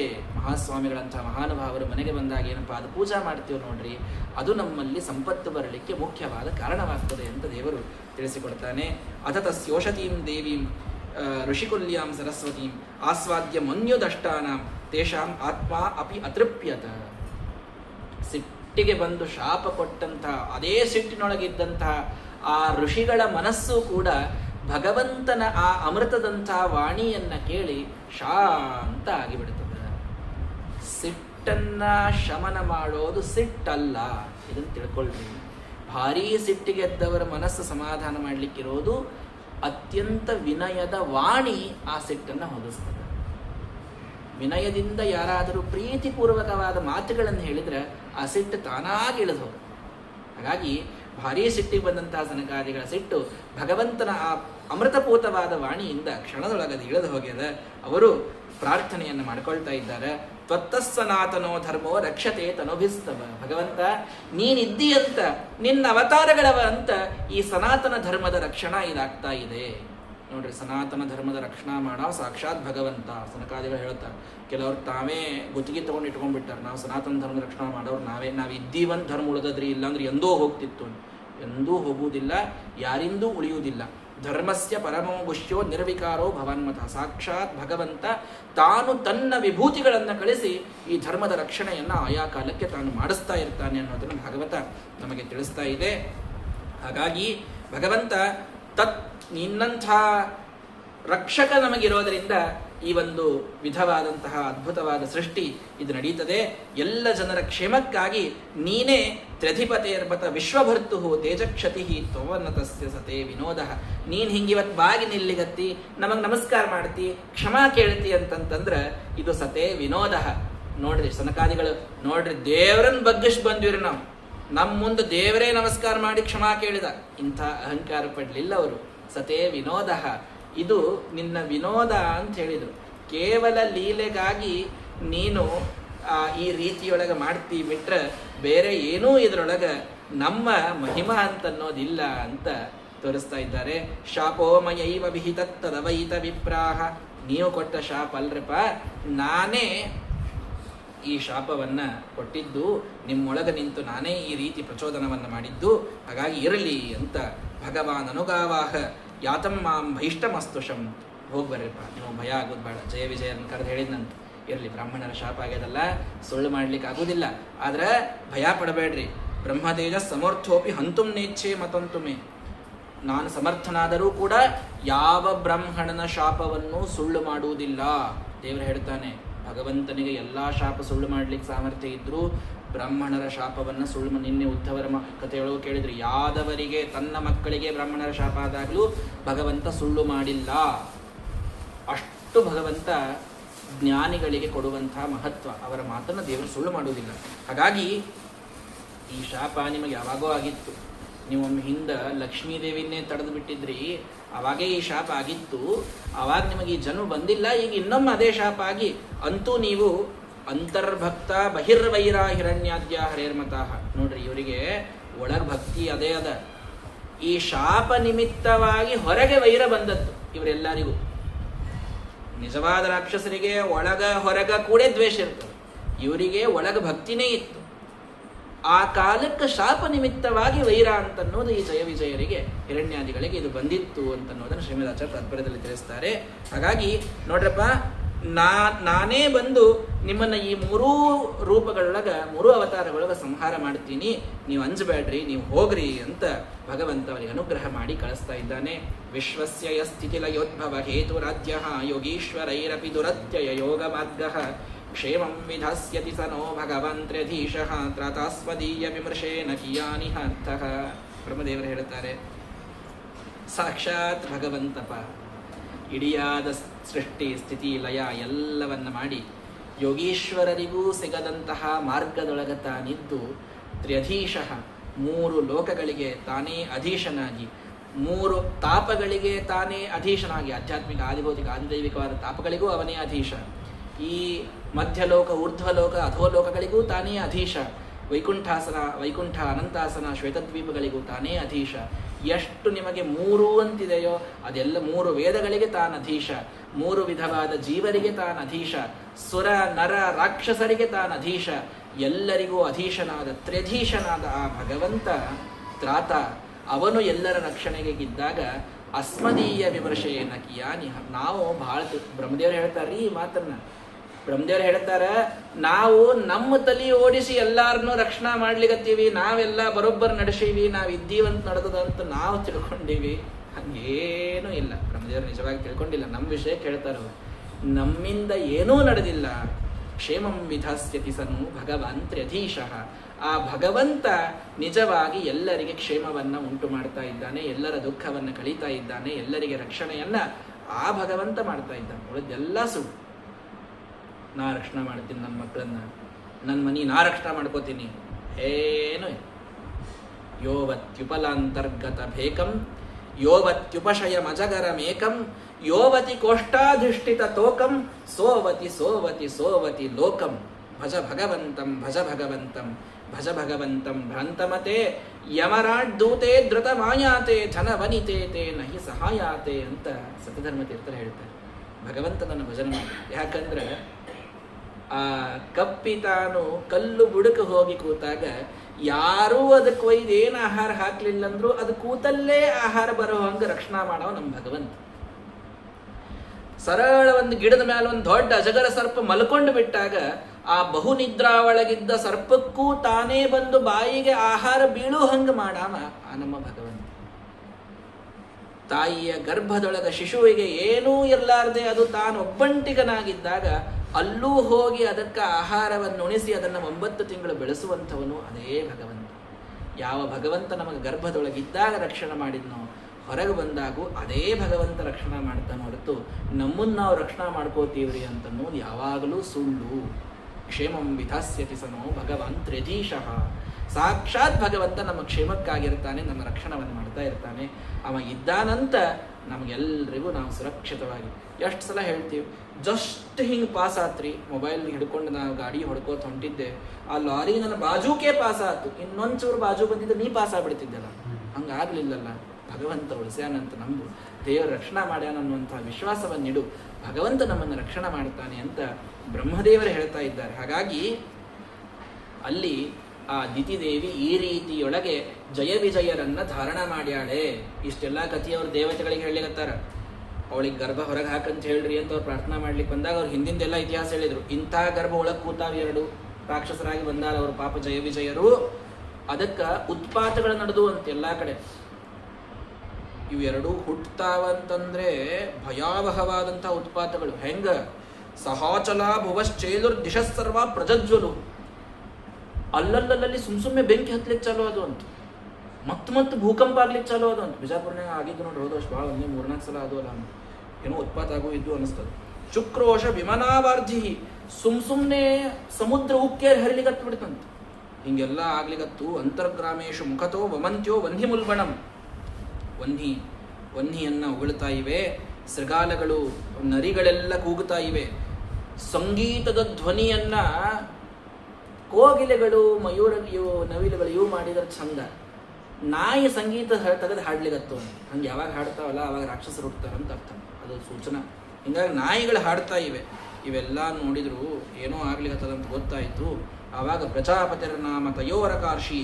ಆವಾಗ ಆ ದುಷ್ಟ ಇಬ್ಬರು ದೈತ್ಯರು ಆ ಇವಳಲ್ಲಿ ದಿತಿದೇವಿಯಿಂದ ಅವರ ಆವಿರ್ಭೂತರಾಗ್ತಾ ಇದ್ದಾರೆ. ತಂ ವೈ ಹಿರಣ್ಯಕಶಿಪುಂ ವಿದು ಪ್ರಜಾಹ ಯಂ ತಂ ಹಿರಣ್ಯಾಕ್ಷಮಸೂತ ಸಾಗ್ರತಃ ಅಂತ ಮೊದಲಿಗೆ ಹಿರಣ್ಯಾಕ್ಷ ತಾನು ಹುಟ್ಟಿ ಬಂದಿದ್ದಾನೆ. ತದನಂತರದಲ್ಲಿ ಅದೇ ಗರ್ಭದಿಂದಲೇ ಹಿರಣ್ಯಕಶಿಪು ತಾನು ಹುಟ್ಟಿ ಬರ್ತಾನೆ. ಅವಳಿ ಜವಳಿ ಒಳಗೆ ಯಾರು ಮೊದಲು ಹುಟ್ಟುತ್ತಾರೆ ಅವ್ರ ತಮ್ಮ ಅಂತ ಆಗ್ತಾರೆ, ಯಾರು ಆಮೇಲೆ ಹುಟ್ಟುತ್ತಾರೆ ಅವ್ರ ಅಣ್ಣ ಅಂತ ಆಗ್ತಾರೆ. ಈ ಅರ್ಥದೊಳಗೆ ಹಿರಣ್ಯಕಶಿಪು ಅಣ್ಣ, ಹಿರಣ್ಯಾಕ್ಷ ತಮ್ಮ ಅಂತ ಆದ ಅಂತ ನಮಗೆ ತಿಳಿಸಿಕೊಡ್ತಾ ಇದ್ದಾರೆ. ಭೀತಾ ನಿಲಿಲ್ಲಿರೇ ದೇವಾಹ ತಾರ್ಕ್ಷತ್ರಸ್ಥ ಇವಾಹಯ. ಅವಾಗ ದೇವತೆಗಳೆಲ್ಲ ಇವರು ಹುಟ್ಟಿದ ನೋಡ್ರಿ 100 ವರ್ಷ ಗರ್ಭದಾಗೆ ಬೆಳೆದು ಬಿಟ್ಟಾರ ಅವರು. ಹಿಂಗಾಗಿ ಕೂಸಾಗಿ ಹಿಂಗೆ ಹುಟ್ಟುದಿಲ್ಲೇ ಇಲ್ಲ ಅವ್ರು, ಡೈರೆಕ್ಟ್ ಅವ್ರು ತಮ್ಮ ರಾಕ್ಷಸ ಅವತಾರದಾಗೆ ಹುಟ್ಟು ಬಿಟ್ಟಾರ ಅವ್ರು. ಹಿರಣ್ಯಾಕ್ಷ ಹಿರಣ್ಯಕಶಿಪು ಪಾಪ 100 ವರ್ಷ ಗರ್ಭದಾಗಿದ್ದಾರ್ರಿ, ಲೆಕ್ಕ ಹಾಕ್ರಿ. ಹಿಂಗಾಗಿ ಅವರು ಹುಟ್ಟಿದ ತಕ್ಷಣ ಮೊದಲು ದೇವತೆಗಳು ಅಡ್ಕೊಂಡು ಬಿಟ್ರಂತ ಇವ್ರದ್ದು ಯುದ್ಧ ಮಾಡಿ ಇವ್ರ ಜೊತೆಗೆ ಅಂತ. ಇವ ಸಮುದ್ರದೊಳಗೆ ಹೋದ್ರೆ ಅಲ್ಲೇ ಆ ವರುಣನನ್ನ ತಾನು ಶಾಸನ ಮಾಡ್ಲಿಕ್ಕಂತ ಹೋದ. ಪಶ್ಯಾಮಿ ನಾಣ್ಯಂ ಪುರುಷಾತ್ ಪುರಾತನಾತ್. ನೋಡಪ್ಪ ನೀನು ಹಿರಣ್ಯಕಶಿಪು ಬ್ರಹ್ಮದೇವರು ಹೇಳ್ತಾರೆ, ಎಂಥ ಅದ್ಭುತ ನೀ ಅಂತಂದ್ರೆ ನಿನಗ ದೇವರೇ ಸರಿಸಾಟಿಯೋ, ನಾವು ಯಾರೂ ಅಲ್ಲ. ವರುಣದೇವರು ಬಹಳ ಶರಣೆ ಅವರು. ಯಾವಾಗಲೂ ದೇವತೆಗಳು ವರ ಶಾಪ ಇತ್ಯಾದಿಗಳಿದ್ದಾಗ ಅವು ಮುಟ್ಲಿಕ್ಕೆ ಹೋಗಂಗಿಲ್ಲ. ನ ದೇವಾನಾಂ ಪ್ರಜಾಪಾನಾಂ ವಿಜೇತ ವರತೋವಿನ. ಅವರನ್ನು ಸರಳ ಗೆಲ್ಲಿಕ್ಕೆ ಆಗಂಗೇ ಇಲ್ಲ ದೇವತೆಗಳನ್ನು. ಅವರೇನು ಸಾಮಾನ್ಯರಲ್ಲಿ ಎಲ್ಲರೂ ಮಹಾಬಲಿಷ್ಠರು.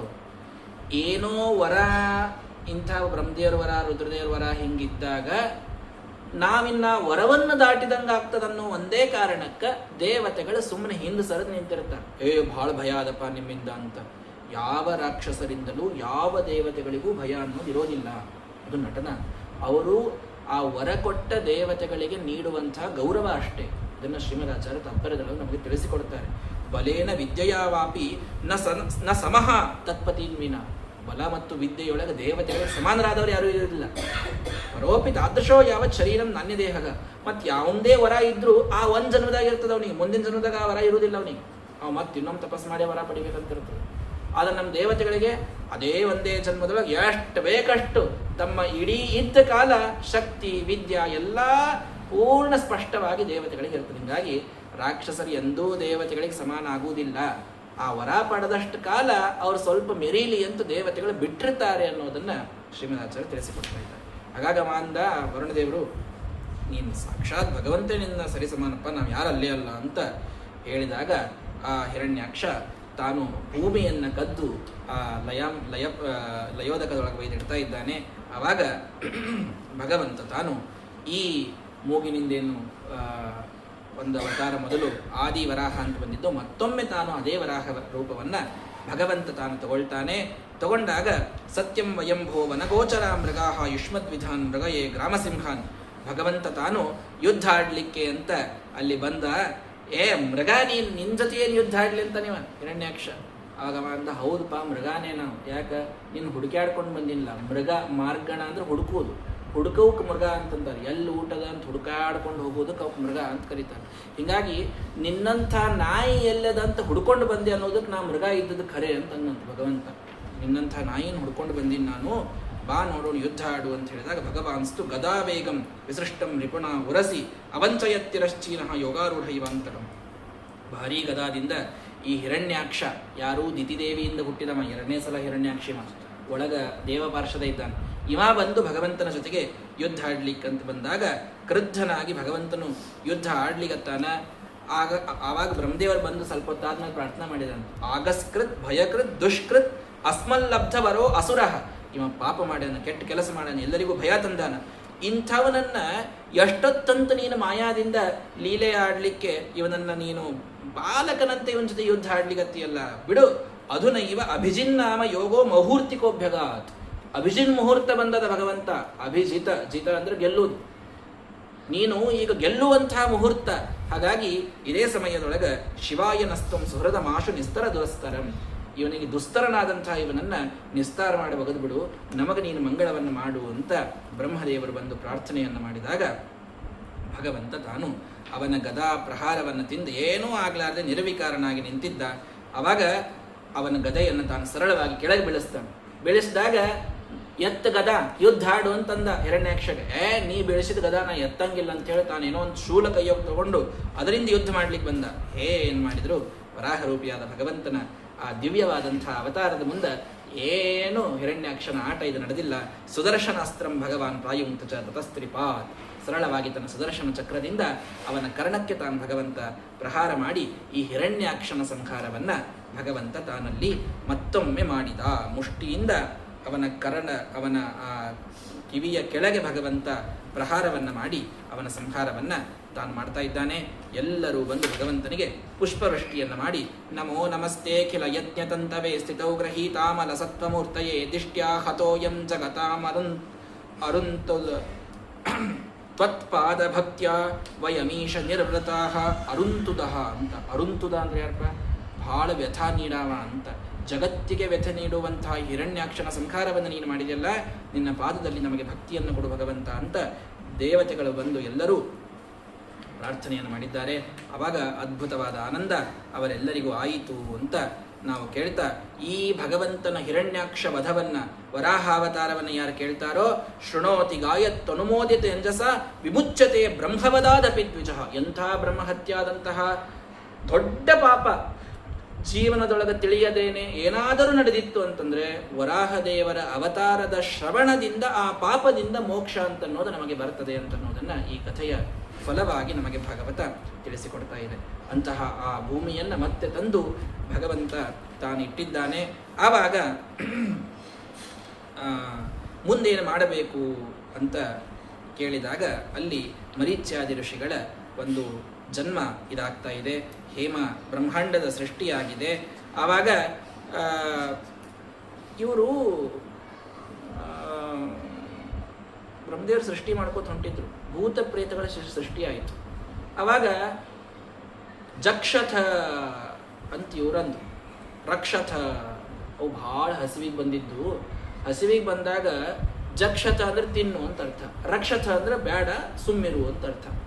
ಅವು ಕೆಲವಕ್ಕೆ ಜಕ್ಷಥ ಅಂತ ಕೇಳಿಸ್ತಂತ, ಕೆಲವಕ್ಕೆ ರಕ್ಷಥ ಅಂತ ಕೇಳಿಸ್ತಂತ. ಅವು ಯಾವ ಬಂದು ತಿನ್ನೋದು ನಿಲ್ಲಿಸಿರುವಲ್ಲ, ಅವು ರಾಕ್ಷಸರೊಳಗೆ ಯಕ್ಷ ಅಂತ ದೇವತೆಗಳ ಗಣದೊಳಗೆ ಬಂದರು. ಅವ್ರು ಇರುವುದು ರಾಕ್ಷಸರು, ಆದರೆ ದೇವತಾ ಗಣದೊಳಗೆ ಬಂದರು.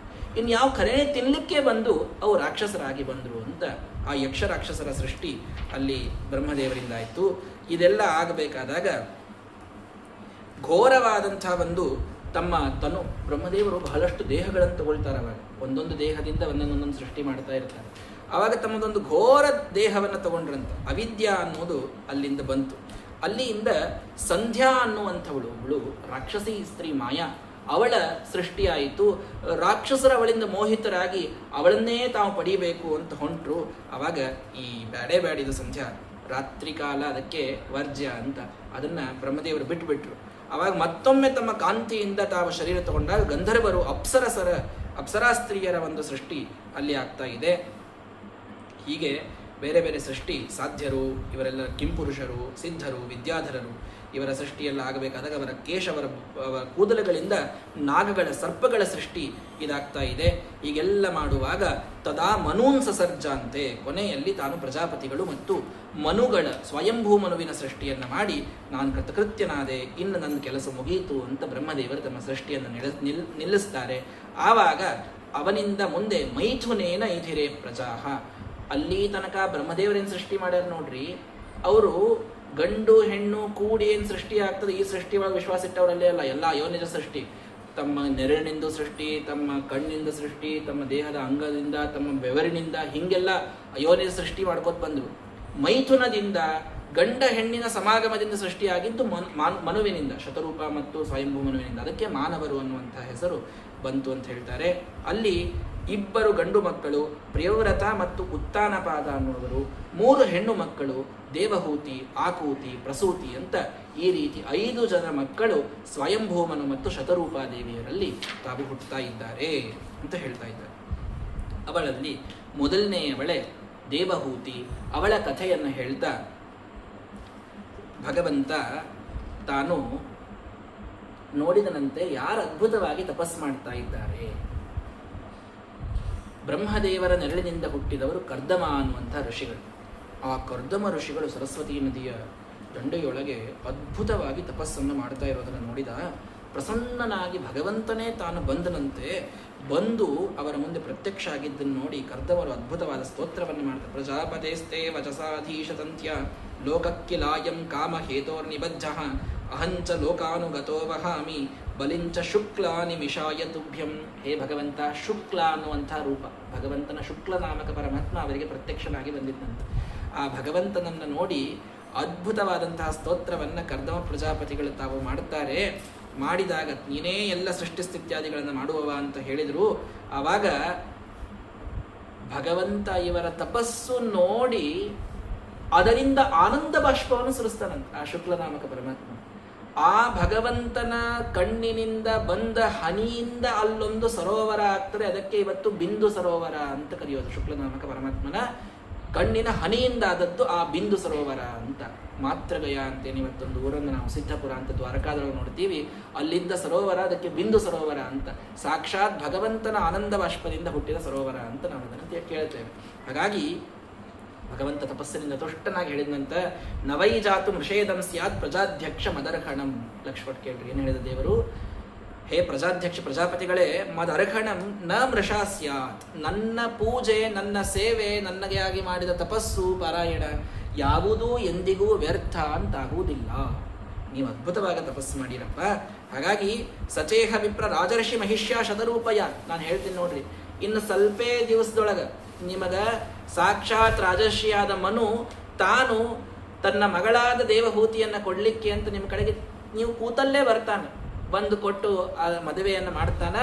ಆವಾಗ ನಿಮ್ಮಲ್ಲಿ ನಾನೇ ಮಗನಾಗಿ ಬಂದು ನಿಮಗೆ ಅನುಗ್ರಹವನ್ನು ನಿಮ್ಮ ತಪಸ್ಸಿಗೆ ಫಲವಾಗಿ ನಾನು ಮಾಡುತ್ತೇನೆ, ನಾನೇ ಕಪಿಲನಾಗಿ ನಿಮ್ಮಲ್ಲಿ ಹುಟ್ಟಿ ಬರ್ತೇನೆ ಅಂತ ಸ್ವಯಂ ಭಗವಂತ ಕರ್ದಮ ಪ್ರಜಾಪತಿಗಳಿಗೆ ವರವನ್ನು ತಾನು ಕೊಡ್ತಾ ಇದ್ದಾನೆ. ಅವರು ತಾವು ಹಂಗೇ ಸಾಧನವನ್ನು ಮಾಡ್ತಾ ಕೂತಾಗ ಅಲ್ಲಿ ಆಸ್ತೆ ಸ್ಮ ಬಿಂದು ಸರಸಿ ತಮ್ ಕಾಲಂ ಪ್ರತಿಪಾಲಯನ್. ಬಿಂದು ಸರೋವರದ ನಿತ್ಯ ಸ್ನಾನ ಮಾಡಿ ತಾವು ಅಲ್ಲಿ ಸಾಧನವನ್ನು ಮಾಡ್ತಾ ಇದ್ದಾರೆ. ಮನು ತಾನು ಬಂದೇ ಬಿಟ್ಟ. ಬಂದು ತದರಶ ಮುನಿಮಾಸೀನಂ ತಸ್ಮಿನ್ ಹುತಾಶನಂ ಯಜ್ಞವನ್ನು ಮಾಡಿ ಭಾರೀ ತೇಜಸ್ಸಿನಿಂದ ಕೂತಂತಹ ಮುನಿಗಳನ್ನು ನೋಡಿದ, ಅವರ ಆಶ್ರಮ ನೋಡಿದ. ಏನು ಅದ್ಭುತವಾದದ್ರಿ! ಅಲ್ಲೇ ಹುಲಿ ಮತ್ತು ಜಿಂಕಿ ಹೆಗಲ ಮೇಲೆ ಕೈ ಹಾಕೊಂಡು ಅಡ್ಡಾಡ್ತಿದ್ದು ಉಂಟು. ಯಾಕ? ತಪಸ್ಸಿನ ಬಲದಿಂದ ಎಲ್ಲ ಕಡೆಗೆ ಸಾತ್ವಿಕತೆ ಇತ್ತಂತ ಇಡೀ ಅರಣ್ಯದೊಳಗೆ. ಅಷ್ಟು ಕರ್ದಮರ ತಪಸ್ಸು. ಅಂಥ ತಪಸ್ಸಿನಿಂದ ಕೂಡಿದ ಕರ್ದಮರನ್ನು ನೋಡಿ ಬಹಳ ಸಂತೋಷಪಟ್ಟು ಅವರಿಗೆ ನಮಸ್ಕಾರ ಮಾಡಿ ಆವಾಗ ಹೇಳ್ತಾನಂತ ಮನು, ನೀ ಯಾಕೆ ಬಂದಿಯಪ್ಪ ನನಗೆ ಗೊತ್ತದ, ಆದರೂ ನೀನೇ ಹೇಳು ಅಂತಂದ್ರು. ಮನು ಅಂದ, ಹೃದಯಂ ತಸ್ಯ ಹಿ ಬ್ರಹ್ಮ ಕ್ಷತ್ರಮಂಗಂ ಪ್ರಚಕ್ಷ. ನೀವು ಭಗವಂತನ ಹೃದಯ ಇದ್ದಂಗೆ ನೀವು ತಪಸ್ವಿಗಳು. ಭಗವಂತನಿಗೆ ತಪಸ್ವಿಗಳು ಎಷ್ಟು ಪ್ರಿಯ ಅಂದ್ರೆ ನಮ್ಮ ಹೃದಯ ನಮಗೆ ಎಷ್ಟು ಪ್ರಿಯನೋ ಅಷ್ಟು ನೀವು ಪ್ರಿಯರಾಗಿರ್ತೀರಿ. ನನ್ನ ದೀನನಾದಂಥ ನನ್ನ ಮಾತನ್ನು ನೀವು ಕೇಳ್ರಿ. ಸ ಭವಾನ್ ದುಹಿತು ಸ್ನೇಹ ಪರಿಕ್ಲಿಷ್ಟಾತ್ಮನು. ನಿಮ್ಮೊಳಗ ನನ್ನ ಮಗಳು ಪೂರ್ಣ ಮನಸ್ಸಿಟ್ಟು ಬಿಟ್ಟಾಳ ದೇವಹೂತಿ. ಹಾಗಾಗಿ ಅವಳನ್ನು ನೀವು ಕೃಪೆಯಿಂದ ನೀವವಳ ವಿವಾಹ ಆಗಬೇಕು ಅಂತ ತಾನೇ ಬಂದು ಕೇಳಿದ. ಯಾಕೆ ನನ್ನ ಬಗ್ಗೆ ನಿನ್ನ ಮಗಳು ಯಾರಿಂದ ಕೇಳ್ಯಾಳ? ನಾರದರು ಈ ಕೆಲಸ ಮಾಡಿಬಿಟ್ಟಿರ್ತಾರೆ. ಹೋಗಿ ದೇವಹೂತಿ ಮುಂದೆ ಕರ್ದಮರ ತಪಸ್ಸು ಎಂಥದ್ದು ಅನ್ನೋದನ್ನು ವರ್ಣನೆ ಮಾಡಿರ್ತಾರೆ. ಅವಳಿಗೆ ಇಂಥ ತಪಸ್ವಿಗಳ ಕೈ ಹಿಡಿಬೇಕು ಅಂತ ಇಚ್ಛಾ ಇರ್ತದೆ ದೇವಹೂತಿ. ನೋಡ್ರಿ, ದೇವಹೂತಿ ಇಚ್ಛಾ ಎಂಥದ್ದಿತ್ತು? ತಪಸ್ವಿಯಾದಂಥ ವ್ಯಕ್ತಿಯ ಕೈ ಹಿಡಿಬೇಕು ನಾನು. ಭಾಳ ಗಳಸಾವ, ಬೆಂಗಳೂರಿನಾಗಿರಾಮ, ಸಾಫ್ಟ್ವೇರ್ನಾಗಿರಾಮ, ಇಂಥ ಗಂಡನ ಕೈ ಹಿಡಿಬೇಕು ಅಂತ ಇವತ್ತು ನೋಡ್ದಿರ್ತದೆ. ಅಂಥದ್ದೇನಿಲ್ಲ. ಅತ್ಯಂತ ಧಾರ್ಮಿಕ, ನಿತ್ಯ ಸಂಧ್ಯಾವಂದನವನ್ನು ಮಾಡುವವ, ಭಗವಂತನ ಭಕ್ತ, ಗುರು ಹಿರಿಯರ ಮಾತು ಕೇಳುವಂಥವ, ಭಾರೀ ಧರ್ಮಿಷ್ಠನಾದ ವ್ಯಕ್ತಿಯನ್ನು ಕೈ ಹಿಡಿಬೇಕು ಅಂತ ಒಬ್ಬ ಕನ್ಯಾ ತಾನು ಯಾವಾಗಲೂ ಇಚ್ಛಾ ಪಡಬೇಕು. ದೇವಹೂತಿ ಅದನ್ನು ಹೇಳಿಕೊಡ್ತಾ ಇದ್ದಾಳೆ. ಇವತ್ತಿನ ಯಾವ ಕನ್ಯೆಯರಲ್ಲೂ ಈ ಇಚ್ಛೆಗಳನ್ನು ನಾವು ನೋಡುವುದಿಲ್ಲ. ಬಹಳ ಕೆಟ್ಟನಿಸ್ತದೆ. ಇವತ್ತಿನ ವಿವಾಹದ ಪ್ರಸಂಗಗಳನ್ನು ನೋಡಿದರೆ ಭಾಗವತ ಹೇಳೋದೇ ಒಂದು, ಮನುಷ್ಯನ ಸಮಾಜ ಇದು ನಡೆದದ್ದೇ ಒಂದು ಅಂತ ಅನಿಸ್ಬಿಡುತ್ತದೆ. ತಂದೆ ತಾಯಿಗಳ ಮಾತನ್ನು ಕೇಳಿಕೊಂಡು ಅತ್ಯಂತ ಪವಿತ್ರವಾದಂಥ ಬಂಧನದೊಳಗೆ ಒಬ್ಬ ಹುಡುಗ ತಾನು ಮತ್ತು ಒಬ್ಬ ಕನ್ಯೆ ತಾನು ವಿವಾಹವನ್ನಾಗಬೇಕು. ಹಾಗಾದಾಗ ಅವರ ಮಂತ್ರಪೂತವಾದ ಆಶೀರ್ವಾದ ಬಲದ ಅಕ್ಷತೆಗಳು ತಲೆ ಮೇಲೆ ಬಿದ್ದಾಗ ಆ ವಿವಾಹ ಇದು ಗಟ್ಟಿಯಾಗಿ ಎಷ್ಟೋ ವರ್ಷ ಇದು ನಡೀತದೆ. ತಂದೆ ತಾಯಿಗಳ ಮನಸ್ಸಿನ ವಿರುದ್ಧ ತಮ್ಮ ಇಚ್ಛೆಯಂತೆ ಯಾವೆಲ್ಲ ವಿವಾಹಗಳಾಗ್ತವೋ ಅವು ಕೊನೆಗೆ ಜಗಳದೊಳಗೇನೆ ಪರ್ಯವಸಾನ ಆಗೋದ್ರೊಳಗೆ ಯಾವ ಸಂಶಯನೂ ಇಲ್ಲ. ಕಣ್ಣಿಂದ ಎಷ್ಟೋ ಅದನ್ನು ನಾವು ನೋಡ್ತೀವಿ ಇವತ್ತು ನಿತ್ಯದೊಳಗೆ. ಹಾಗಾಗಿ ತಂದೆ ತಾಯಿಗಳ ಆ ಆಶೀರ್ವಾದದ ಬಲ ಬಹಳ ಮುಖ್ಯ. ಅದರೊಳಗೂ ಹೆಣ್ಣು ಗಂಡು ತಾನು ಏನನ್ನು ನೋಡಬೇಕು ಒಬ್ಬೊಬ್ಬರಲ್ಲಿ ಅನ್ನೋದನ್ನು ದೇವಹೂತಿ ತಾನು ತಿಳಿಸ್ಕೊಡ್ತಾ ಇದ್ದಾಳೆ. ಬ್ರಹ್ಮಿಷ್ಠರಾದಂತಹ ಜ್ಞಾನಿಯಾದಂತಹ ಗಂಡ ನನ್ನ ಕೈ ಹಿಡಿಯಬೇಕು ಅಂತ ಬೇಡಿಕೊಂಡಿರ್ತಾನೆ. ನಾರದರು ಅಂಥವರಿದ್ದಾರೆ ನೋಡಿ ಕರ್ದಮರು ಅಂತ ಹೇಳಿದಾಗ ತಂದೆಗೆ ತನ್ನ ಇಚ್ಛೆಯನ್ನು ವ್ಯಕ್ತಪಡಿಸಿರ್ತಾನೆ. ತಂದೆ ತಾನೇ ಬಂದು ನಮಸ್ಕಾರ ಮಾಡಿ ಋಷಿಗಳಿಗೆ ಅದನ್ನು ಕೇಳಿದಾಗ, ಬಾಢ ಮುದ್ದೋಡು ಕಾಮೋಹಂ ಅಪ್ರಮತ್ತಾತವಾತ್ಮಜ. ನಿನ್ನ ಮಗಳು ಇಷ್ಟು ಅಪ್ರಮತ್ತಳು, ಇಷ್ಟು ಜಾಣೆ, ಒಬ್ಬ ಧಾರ್ಮಿಕನ ಕೈ ಹಿಡಿಬೇಕು ಅಂತ ಬಯಸಿದ್ದಾಳೆ ಅಂದರೆ ಅವಳ ಬದುಕು ಇದು ಸಾರ್ಥಕ. ಅವಶ್ಯವಾಗಿ ನಾನು ಅವಳು ನನಗೆ ಅನುರೂಪಳು, ಅವಳ ಕೈ ಹಿಡಿದು ಉದ್ಧಾರ ಮಾಡ್ತೇನೆ ಅಂತ ಋಷಿಗಳು ತಾವು ಹೇಳಿದರೆ ಮನುವಿಗೆ ಬಹಳ ಸಂತೋಷ ಆಯ್ತಂತ. ಅವಾಗ ಹೇಳ್ತಾರೆ, ಕರ್ದಮರು ಹೇಳ್ತಾರೆ, ನಿನ್ನ ಮಗಳು ಏನು ಸಾಮಾನ್ಯಳಲ್ಲ, ಅವಳ ಬಗ್ಗೆ ನಾನು ಕೇಳೀನಿ. ತಾನು ತಪಸ್ಸು ಮಾಡ್ಕೋತ ಕೂತಿದ್ಲಂತ. ಯಾರು? ದೇವಹೂತಿ.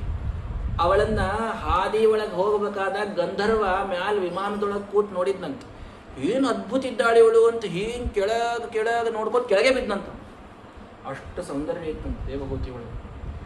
ವಿಶ್ವಾವಸುರ್ ನ್ಯಪತತ್ ಸ್ವಾದ್ವಿಮಾನಾತ್ ವಿಲೋಕ್ಯ ಸಮೂಹ ವಿಮೋಢ ಚೇತಾ. ಅಷ್ಟು ಸೌಂದರ್ಯದ ರಾಶಿ ಇದ್ದಂಥವಳು ದೇವಹೂತಿ. ಅಥೋ ಭಜಿಷ್ಯೇ ಸಮಯೇನ ಸಾಧ್ವೀಂ. ಒಳ್ಳೆಯ ಮುಹೂರ್ತವನ್ನು ನೋಡು, ಅವಶ್ಯವಾಗಿ ನಿನ್ನ ಆ ಮಗಳನ್ನು ನಾನು ಕೈ ಹಿಡಿತೇನೆ. ತಸ್ಮೈ ಗುಣಗಣಾಢ್ಯಾಯ ದದೌ ತುಲ್ಯಾಂ ಪ್ರಹರ್ಷಿತ. ಗುಣಗಣಗಳನ್ನು ನೋಡಿ ಮದುವೆಯನ್ನು ಮಾಡಿಕೊಟ್ಟಿದ್ದಾನೆ ಸ್ವಯಂಭೂಮನು. ಯಾರೀ ಸ್ವಯಂಭೂಮನು? ರಾಜಾಧಿರಾಜ. ಇಡೀ ಭೂಮಿಗೆ ಅವನೊಬ್ಬನೇ ಅವತ್ತು ಚಕ್ರವರ್ತಿ, ಇನ್ಯಾರೂ ರಾಜರು ಹುಟ್ಟೇ ಇಲ್ಲ ಬ್ರಹ್ಮದೇವರಿಂದ. ಅಂತಹ ಸಮಗ್ರ ಭೂಮಿಗೆ ಒಡೆಯನಾದ ಮನು ತನ್ನ ರಾಜಕುಮಾರಿ, ಮೊದಲನೇ ರಾಜಕುಮಾರಿಯ ವಿವಾಹವನ್ನು ಎಷ್ಟು ದೊಡ್ಡ ಶ್ರೀಮಂತರ ದೇವತಾಕ್ಕೆ ಯಾರಿಗೋ ಮಾಡ್ಬೋದಾಗಿತ್ತು. ಸಾಮಾನ್ಯ ತಪಸ್ವಿಯಾದ ಋಷಿಗೆ ಹೋಗಿ ಕೊಡುತ್ತಾನೆ. ಯಾಕೆ ಅಂದರೆ ಯಾವ ಶ್ರೀಮಂತಿಕೆ ಏನು ಎಲ್ಲ ಕ್ಷಣ ಮಾತ್ರದೊಳಗೆ ಬರಬಹುದು. ಜ್ಞಾನ ಮಾತ್ರ ಜನ್ಮ ಜನ್ಮಾಂತರದ ತಪಸ್ಸಿನಿಂದ ಬಂದಿರ್ತಾರೆ. ಅಂಥವರು ಋಷಿಗಳು. ಅವರ ಕೈ ಹಿಡಿದ್ರೆ ನನ್ನ ಜನ್ಮ ಸಾರ್ಥಕ ಆಗ್ತದೆ, ನಾ ಕನ್ಯಾದಾನ ಮಾಡಿಕೊಟ್ಟದ್ದು ಸಾರ್ಥಕ ಆಗ್ತದೆ. ನನ್ನ ಮಗಳ ಜೀವನ ಇದು ಸಾರ್ಥಕವಾಗುವುದು ಅವಳೊಬ್ಬ ಜ್ಞಾನಿಯ ಕೈ ಹಿಡಿದಾಗ. ಹಿಂಗಾಗಿ ನಾನು ಅಂಥವರಿಗೆ ನಾನು ಮದುವೆ ಮಾಡಿಕೊಡ್ತೀನಿ ಅಂತ ಅವನ ಆ ಇಚ್ಛೆ ಅವತ್ತು ಪೂರ್ಣವಾಗ್ತದೆ. ಅಸಿಂಚನ್ನಂಬ ವತ್ಸ್ಯೇತಿ ನೇತ್ರೋದೈರ್ದುಹಿತು ಶಿಖಾ. ಮದುವೆ ಮಾಡಿಕೊಟ್ಟ. ದೇವಹೂತಿ ಮೇಲೆ ಬಹಳ ಪ್ರೀತಿ ಇತ್ತು. ಶತರೂಪಾದೇವಿ ಅಂತೂ ಒಂದೇ ಮಗಳು. ತಾನು ಅವಳನ್ನು ಅಪ್ಪಿಕೊಂಡು ಅಳ್ತಾ ಇದ್ದಾಳೆ. ನನ್ನ ಇಡೀ ಪುರ, ನನ್ನ ಇಡೀ ಊರು ನೀನಿರ್ಲಾರ್ದೆ ಇವತ್ತು ಕಾಂತಿಯನ್ನು ಕಳ್ಕೊಂಡು ಹೋಯಿತು ಅಂತ ದೇವಹೂತಿಗೆ ತಂದೆ ಹೇಳಿದ. ಬರ್ಹಿಷ್ಮತಿ ನಾಮಪುರಿ ಸರ್ವಸಂಪತ್ ಸಮನ್ವಿತ. ಅವರ ಆ ಮೊದಲನೇ ಕ್ಯಾಪಿಟಲ್, ಭೂಮಿಯ ಮೇಲೆ ಆ ಮನು ಮಾಡಿದ ಸಾಮ್ರಾಜ್ಯದ ಮೊದಲ ರಾಜಧಾನಿ ಬರ್ಹಿಷ್ಮತಿ ಅಂತ ಹೆಸರು. ಆ ಬರ್ಹಿಷ್ಮತಿ ಇವತ್ತು ತನ್ನ ಎಲ್ಲ ಆ ಕಳೆಯನ್ನು ಕಳ್ಕೊಳ್ತು ಅಂತಂದ ಸ್ವಯಂಭೂಮನು. ಅಂತೂ ಆ ಜ್ಞಾನಿಗಳಿಗೆ ಕೊಟ್ಟ ಕೃತಾರ್ಥತೆಯನ್ನು ತಾನು ನೆನೆಸ್ತಾ ತಾನು ತನ್ನ ಪುರಕ್ಕೆ ಶತರೂಪೆಯನ್ನು ಕರೆದುಕೊಂಡು ಹೋಗ್ತಾನಂತೆ. ಆವಾಗ ಯಪೃಷ್ಟೋ ಮುನಿಭಿಪ್ರಾಹ ಧರ್ಮಾನ್ ನಾನಾವಿಧಾನ್ ಶುಭನ್. ಇವಳು ಭವಾನೀವ ಭವಂ ಪ್ರಭುಂ, ಪ್ರೀತಿಯಿಂದ ತಾನು ಮೊದಲು ಮಾಡಿದ್ದೇನು, ತನ್ನ ಗಂಡನ ಮನಸ್ಸು ಒಲಿಸ್ಲಿಕ್ಕಂತ ಎಷ್ಟೋ ವರ್ಷಗಳು ಕೇವಲ ಆ ಕರ್ದಮರ ಸೇವೆಯನ್ನ ಮಾಡಿದ್ದಾಳೆ ದೇವಹೂತಿ, ಬೇರೆ ಏನೂ ಮಾಡಿಲ್ಲ. ವಿಸೃಂಭೇಣ ಆತ್ಮಶೌಚೇನ ಗೌರವೇಣ ದಮೇನ ಚ ಶುಶ್ರೂಷಯ ಸೌಹೃದೇನ ವಾಚಾ ಮಧುರಯ ಪ್ರಭು. ಅವರ ಅಭೀಷ್ಟ ಸಿದ್ಧಿ ಆಗೂ ತನಕ, ಅವ್ರೇನು ತಪಸ್ಸು ಹಿಡ್ದಾರ ಅದು ಪೂರ್ಣ ಆಗೂ ತನಕ ನಿಶ್ಚಲವಾದ ವಿಶ್ವಾಸ. ಇವ ನನ್ನ ಕೈ ಹಿಡ್ದಾನ, ಇವ ನನಗೆ ಸುಖವನ್ನು ಕೊಟ್ಟೇ ಕೊಡ್ತಾನ, ಇವನಿಂದ ನನಗೆ ಜ್ಞಾನ ಬರ್ತದೆ, ಇವನಿಂದ ನನ್ನ ಉದ್ಧಾರ ಆಗ್ತದೆ. ಇಷ್ಟೊಬ್ಬ ಹೆಂಡತಿ ತನ್ನ ಗಂಡನ ಮೇಲೆ ವಿಶ್ವಾಸ ಇಟ್ಟಿದೆ. ಆ ವಿಶ್ವಾಸದಿಂದ ಪೂರ್ಣ ಮನಸ್ಸು ಶುದ್ಧವಾಗಿ ಅವರ ಸೇವೆಯನ್ನು ಮಾಡಬೇಕನ್ನೋ ಒಂದೇ ಇಚ್ಛಾ ಇಟ್ಟುಕೊಂಡು ಗೌರವದಿಂದ, ಇಂದ್ರಿಯ ನಿಗ್ರಹದಿಂದ, ಸೌಹೃದದಿಂದ, ಪ್ರೀತಿಯಿಂದ, ಮಧುರವಾದ ತನ್ನ ಮಾತುಗಳಿಂದ ಗಂಡನ ಸೇವೆಯನ್ನ ಮಾಡ್ತಾಳೆ ದೇವಹೂತಿ. ಒಬ್ಬ ಸ್ತ್ರೀ ಜ್ಞಾನಿಯಾದ ಗಂಡನ ಕೈ ಹಿಡಿದಾಗ ಅವಳು ಮಾಡಬೇಕಾದಂತಹ ವ್ರತವನ್ನ ಭಾಗವತ ತಿಳಿಸಿಕೊಡುತ್ತೆ. ಅವರ ಮನಸ್ಸನ್ನು ಒಲಿಸಲಿಕ್ಕೆ ಪ್ರೀತಿಯ ಮಾತುಗಳು ಮೊಟ್ಟ ಮೊದಲನೇದು. ಒಟ್ಟಾರೆ ಜಗಳದ ಮಾತುಗಳು ಬರಬಾರದು, ಕೆಟ್ಟ ಮಾತುಗಳು ಬರಬಾರದು, ಜ್ಞಾನಿಗಳ ಮನಸ್ಸು ನೋಯಬಾರದು. ಹೀಗಾಗಿ ಪ್ರೀತಿಯ ಮಾತುಗಳಿಂದ, ಅವರ ಸೇವೆಯಿಂದ, ಗೌರವದಿಂದ ತಾನು ಕೇವಲ ಹೆಂಗ ತಪಸ್ಸಿಗೆ ಕೊತ್ತ ಶಿವನನ್ನ ಒಲಿಸ್ಲಿಕ್ಕವತ್ತು ಭವಾನಿ ತಾನು ತಪಸ್ಸು ಮಾಡಿದ್ಲೋ, ಸೇವೆಯನ್ನ ಮಾಡಿದ್ಲೋ, ಪಾರ್ವತಿಯಂತೆ ಆ ದೇವಹೂತಿ ತಾನು ಕೇವಲ ಸೇವೆಯನ್ನ ಮಾಡ್ತಾ ಇದ್ದಾಳೆ. ಕಾಲೇನ ಭೂಯಸಾ ಕ್ಷಾಮಾಂ ಕರ್ಷಿತಾಂ ವ್ರತಚರ್ಯೆಯ. ಅವಳ ವ್ರತವನ್ನು ನೋಡಿ ನೋಡಿ, ಅವಳ ಸೊರಗಿದ ದೇಹವನ್ನು ನೋಡಿ ಕೊನೆಗೆ ಆ ಪತಿಯಾದಂತಹ ಕರ್ದಮರಿಗೆ ಪ್ರೀತಿ ಬಂದು ಹೋಗಿದೆ. ಗದ್ಗದವಾದ ಮಾತಿನಿಂದ ಅವಳನ್ನು ಕೈ ಹಿಡಿದು ಅವತ್ತು ಹೇಳ್ತಾರಂತೆ, ತುಷ್ಟೋಹ ಮಧ್ಯ ತವ ಮಾನಿನಿ ಮಾನದಾಯ ಶುಶ್ರೂಷಯ ಪರಮಯ ಪರಯಾಚ ಭಕ್ತಿ. ಏನ್ ಭಕ್ತಿ! ಗಂಡನನ್ನ ದೇವರಂತ ತಿಳ್ಕೊಂಡು ಸೇವೆಯನ್ನು ಮಾಡಿ ಅಮ್ಮ. ಇವತ್ತು ಏನಾದರೂ ಮಾನಿನಿಯರಿಗೆ ಒಬ್ಬ ಆದರ್ಶ ಅಂತ ಯಾರಾದರೂ ಇದ್ರೆ ದೇವಹೂತಿ ನಿನ್ನ ಹೆಸರು ಅದರೊಳಗೆ ಮೊದಲನೇದು ಬರ್ತದೆ. ನಿನ್ನ ಆ ಸೇವೆಯಿಂದ ತುಷ್ಟನಾಗಿ ಹೋಗಿ ಏನ್ ಬೇಕಂತೀಯೋ ಅದನ್ನು ಕೇಳು. ನನಗೆ ಯಾವುದೂ ಅಸಿದ್ಧ ಅಂತಿಲ್ಲ, ಅಸಾಧ್ಯ ಅನ್ನೋದಿಲ್ಲ. ತಪಸ್ಸಿನಿಂದ ಭಗವಂತನನ್ನ ಒಲಿಸಿಕೊಂಡು ಬೇಕಾದ ಸಿದ್ಧಿಯನ್ನು ಪಡೆದಂತಹ ನನ್ನಂತಹ ಋಷಿಗೆ ನೀನು ಏನು ಕೇಳಿದರೂ ಕೊಡ್ಲಿಕ್ಕೆ ಸಾಮರ್ಥ್ಯ ಅದ. ವಿಶ್ವಾಸದಿಂದ ಹೇಳಿದರು, ಅಹಂಕಾರದಿಂದಲ್ಲ. ಕರ್ದಮರು ವಿಶ್ವಾಸದಿಂದ ಹೇಳ್ತಾ ಇದ್ದಾರೆ. ಸಿದ್ಧಾಸಿ, ಸಿದ್ಧಳಾಗಿ ನೀನು ಏನು ಸಿದ್ಧಳಾದ್ಲು? ಏನು ತಪಸ್ಸು ಮಾಡ್ಯಾಳ್ರಿ? ಗಂಡನ ಸೇವಾ ಮಾಡ್ಯಾಳ ಅಷ್ಟೆ. ಜ್ಞಾನಿಯಾದ ಋಷಿಯ ಗಂಡನ ಸೇವೆಯನ್ನ ಮಾಡಿದ ಮಾತ್ರಕ್ಕೆ ಸಿದ್ಧಳು ಅಂತ ಕರೆಸಿಕೊಳ್ತಾ ಇದ್ದಾಳೆ ದೇವಹೂತಿ. ಹಾಗಾಗಿ ಸ್ತ್ರೀಯ ಒಂದು ವಿಶಿಷ್ಟವಾದಂತಹ ಸಿದ್ಧಿ ಇರುವುದು ಆ ಪತಿಯ ಸೇವೆಯಲ್ಲಿ ಅನ್ನೋದನ್ನು ಭಾಗವತ ತಿಳಿಸ್ಕೊಡ್ತಾ ಇದೆ. ಪತಿಯು ಅಷ್ಟು ಜ್ಞಾನಿಯಾಗಿ ಸಾಧನವನ್ನು ಮಾಡಿಕೊಂಡಂಥವನು ಇರಬೇಕು ಅನ್ನೋದನ್ನು ತಿಳಿಸ್ತಾ ಇದೆ. ದೃಷ್ಟಿಂ ಪ್ರಪಶ್ಯ ವಿತರಾಮ್ಯಹಂ ಅಭಯಾಂ ಅಶೋಕಾಂ. ಏನು ಬೇಕೋ ಅದನ್ನು ನಿನಗೆ ಹುಟ್ಟಿಸ್ಕೊಡ್ತೇನೆ ನಾನು ಅಂತಂತಂದ್ರೆ, ಯಸ್ತೇಭ್ಯದಾಯ ಸಮಯ ಸಕೃತ ಅಂಗಸಂಗ ಭೂಯಾದ್ವರೀಯಸಿ ಗುಣಪ್ರಸವಸ್ಸತಿ. ನಾನೊಬ್ಬ ಹೆಣ್ಣು, ನಾನು ಬೇರೆ ಏನು ಕೇಳ್ತೀನಿ ಸ್ವಾಮಿ, ಇಷ್ಟು ನನಗೆ ಇವತ್ತು ಸಮಯವನ್ನು ಕೊಟ್ಟಿರಲ್ಲ, ಅಷ್ಟು ನಿಮ್ಮ ತಪಸ್ಸು ಪೂರ್ಣ ಆಗ್ಯದ ಅಂತನ್ನೋದಕ್ಕೆ ನಾನೂ ಕೂಡ ಅಲ್ಲಿ ತನಕ ನಿಮಗೆ ಏನೂ ಡಿಸ್ಟರ್ಬ್ ಮಾಡಿಲ್ಲ. ನನಗೆ ನಿಮ್ಮ ಅಂಗಸಂಗವನ್ನು ಕೊಟ್ಟು ನನಗೆ ನೀವು ಉದ್ಧಾರ ಮಾಡಬೇಕು ಅಂತಂದ್ರೆ, ಕಾಮಸ್ತದೀಶ ಭವನಂ ಸದೃಶಂ ವಿಚಕ್ಷ್ವ. ನನಗೊಂದು ದೊಡ್ಡ ಮನಿ ಬೇಕು, ಮನೆಯೊಳಗೆ ಸಾಕಷ್ಟು ದಾಸದಾಸಿಯರು ಬೇಕು. ನೀವು ನನಗೆ ಬಹಳ ಆನಂದದಿಂದ ನೋಡ್ಕೊಳ್ಬೇಕು. ಮಹಾರಾಣಿಯಾಗಿ ನಾನು ಮತ್ತು ರಾಜ್ಕುಮಾರಿಯಾಗಿ ಬಂದವಳು ನಾನು. ನನ್ನ ತಂದೆ ತಾಯಿ ನನಗೆ ಹಂಗೆ ಬೆಳೆಸ್ಯಾರ ನೋಡ್ರಿ. ಇಷ್ಟೆಲ್ಲ ಸೇವಾ ಮಾಡಿ ಆಮೇಲೆ ಅದನ್ನು ಕೇಳ್ತಾಳೆ. ನನಗೆ ಬಹಳ ದೊಡ್ಡ ಶ್ರೀಮಂತಿಕೆಯನ್ನು ನೀವು ತೋರಿಸ್ರಿ ನಿಮ್ಮ ತಪಸ್ಸಿನಿಂದ ಅಂತ ಇಷ್ಟು ಹೇಳಿದ ತಕ್ಷಣದೊಳಗೆ ಒಂದೇ ಮಾತು ಹೇಳಿದ್ರಂತ.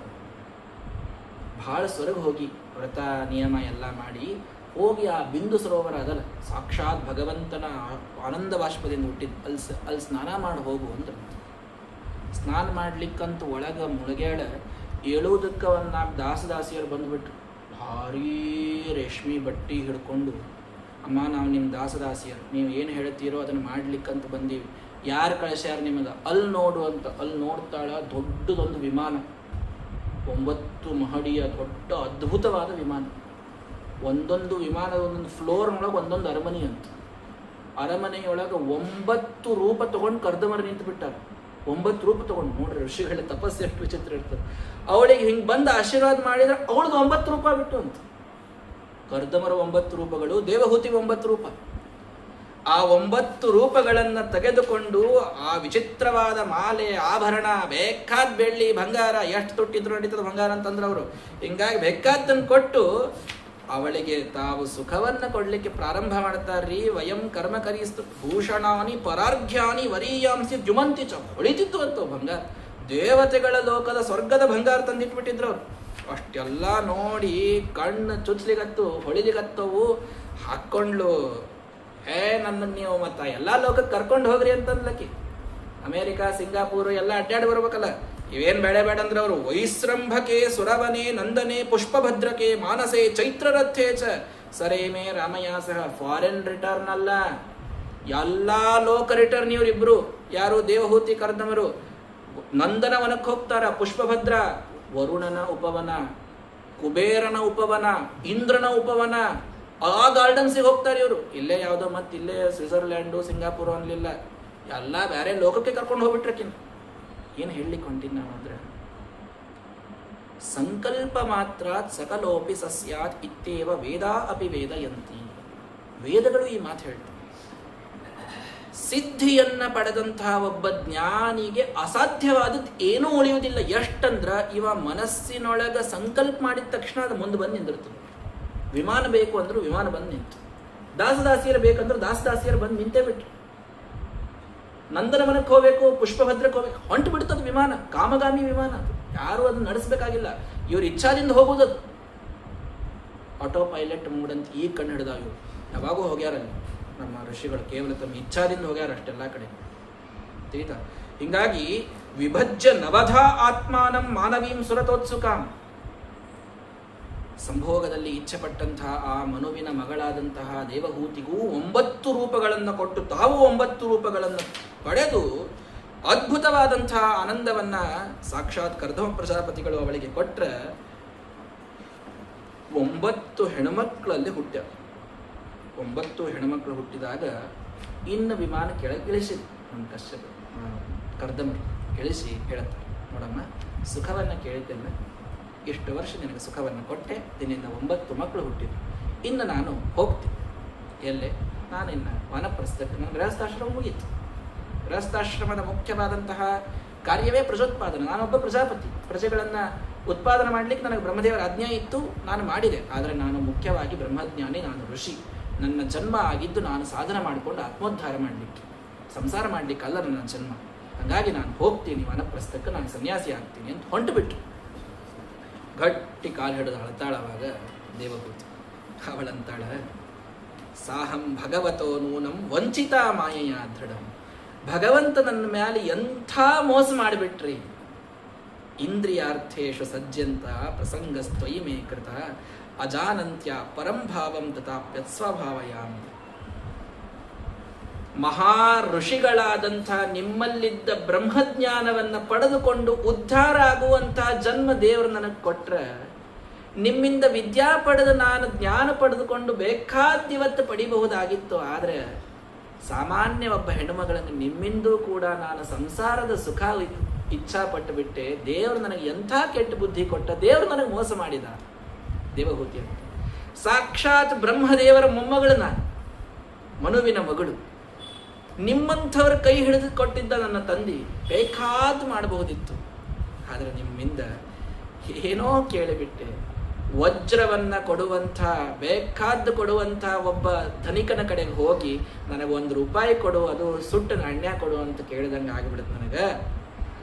ನನ್ನನ್ನು ಕ್ಷಮಾ ಮಾಡ್ರಿ, ನನಗೆ ಜ್ಞಾನೋಪದೇಶವನ್ನು ಮಾಡಿರಿ, ನನಗೆ ಬೇಡ ಈ ಸುಖ, ನನಗೆ ಕೇವಲ ಜ್ಞಾನೋಪದೇಶ ಬೇಕು ನಿಮ್ಮಿಂದ. ನಾನು ಅದನ್ನೇ ಅಪೇಕ್ಷಾ ಮೊದಲು ಮಾಡಬೇಕಾಗಿತ್ತು, ಮಾಡಲಿಲ್ಲ, ತಪ್ಪು ಮಾಡಿದೆ, ಈಗಾದರೂ ನನಗೆ ಬುದ್ಧಿ ಬಂದದ, ನನಗೆ ಉಪದೇಶ ಮಾಡಿರಿ, ಜ್ಞಾನವನ್ನು ಕೊಡ್ರಿ ಅಂತ ಗಟ್ಟಿ ಗಂಡನ ಕಾಲು ಹಿಡಿದು ತಾನು ಬೇಡಿಕೊಂಡ್ರೆ ಅವಾಗಂತ ಋಷಿಗಳು ಮಾಖಿದೋ ರಾಜಪುತ್ರಿ ತಮ್ಮ ಆತ್ಮಾನಂ ಪ್ರತ್ಯನಿಂದಿದೆ.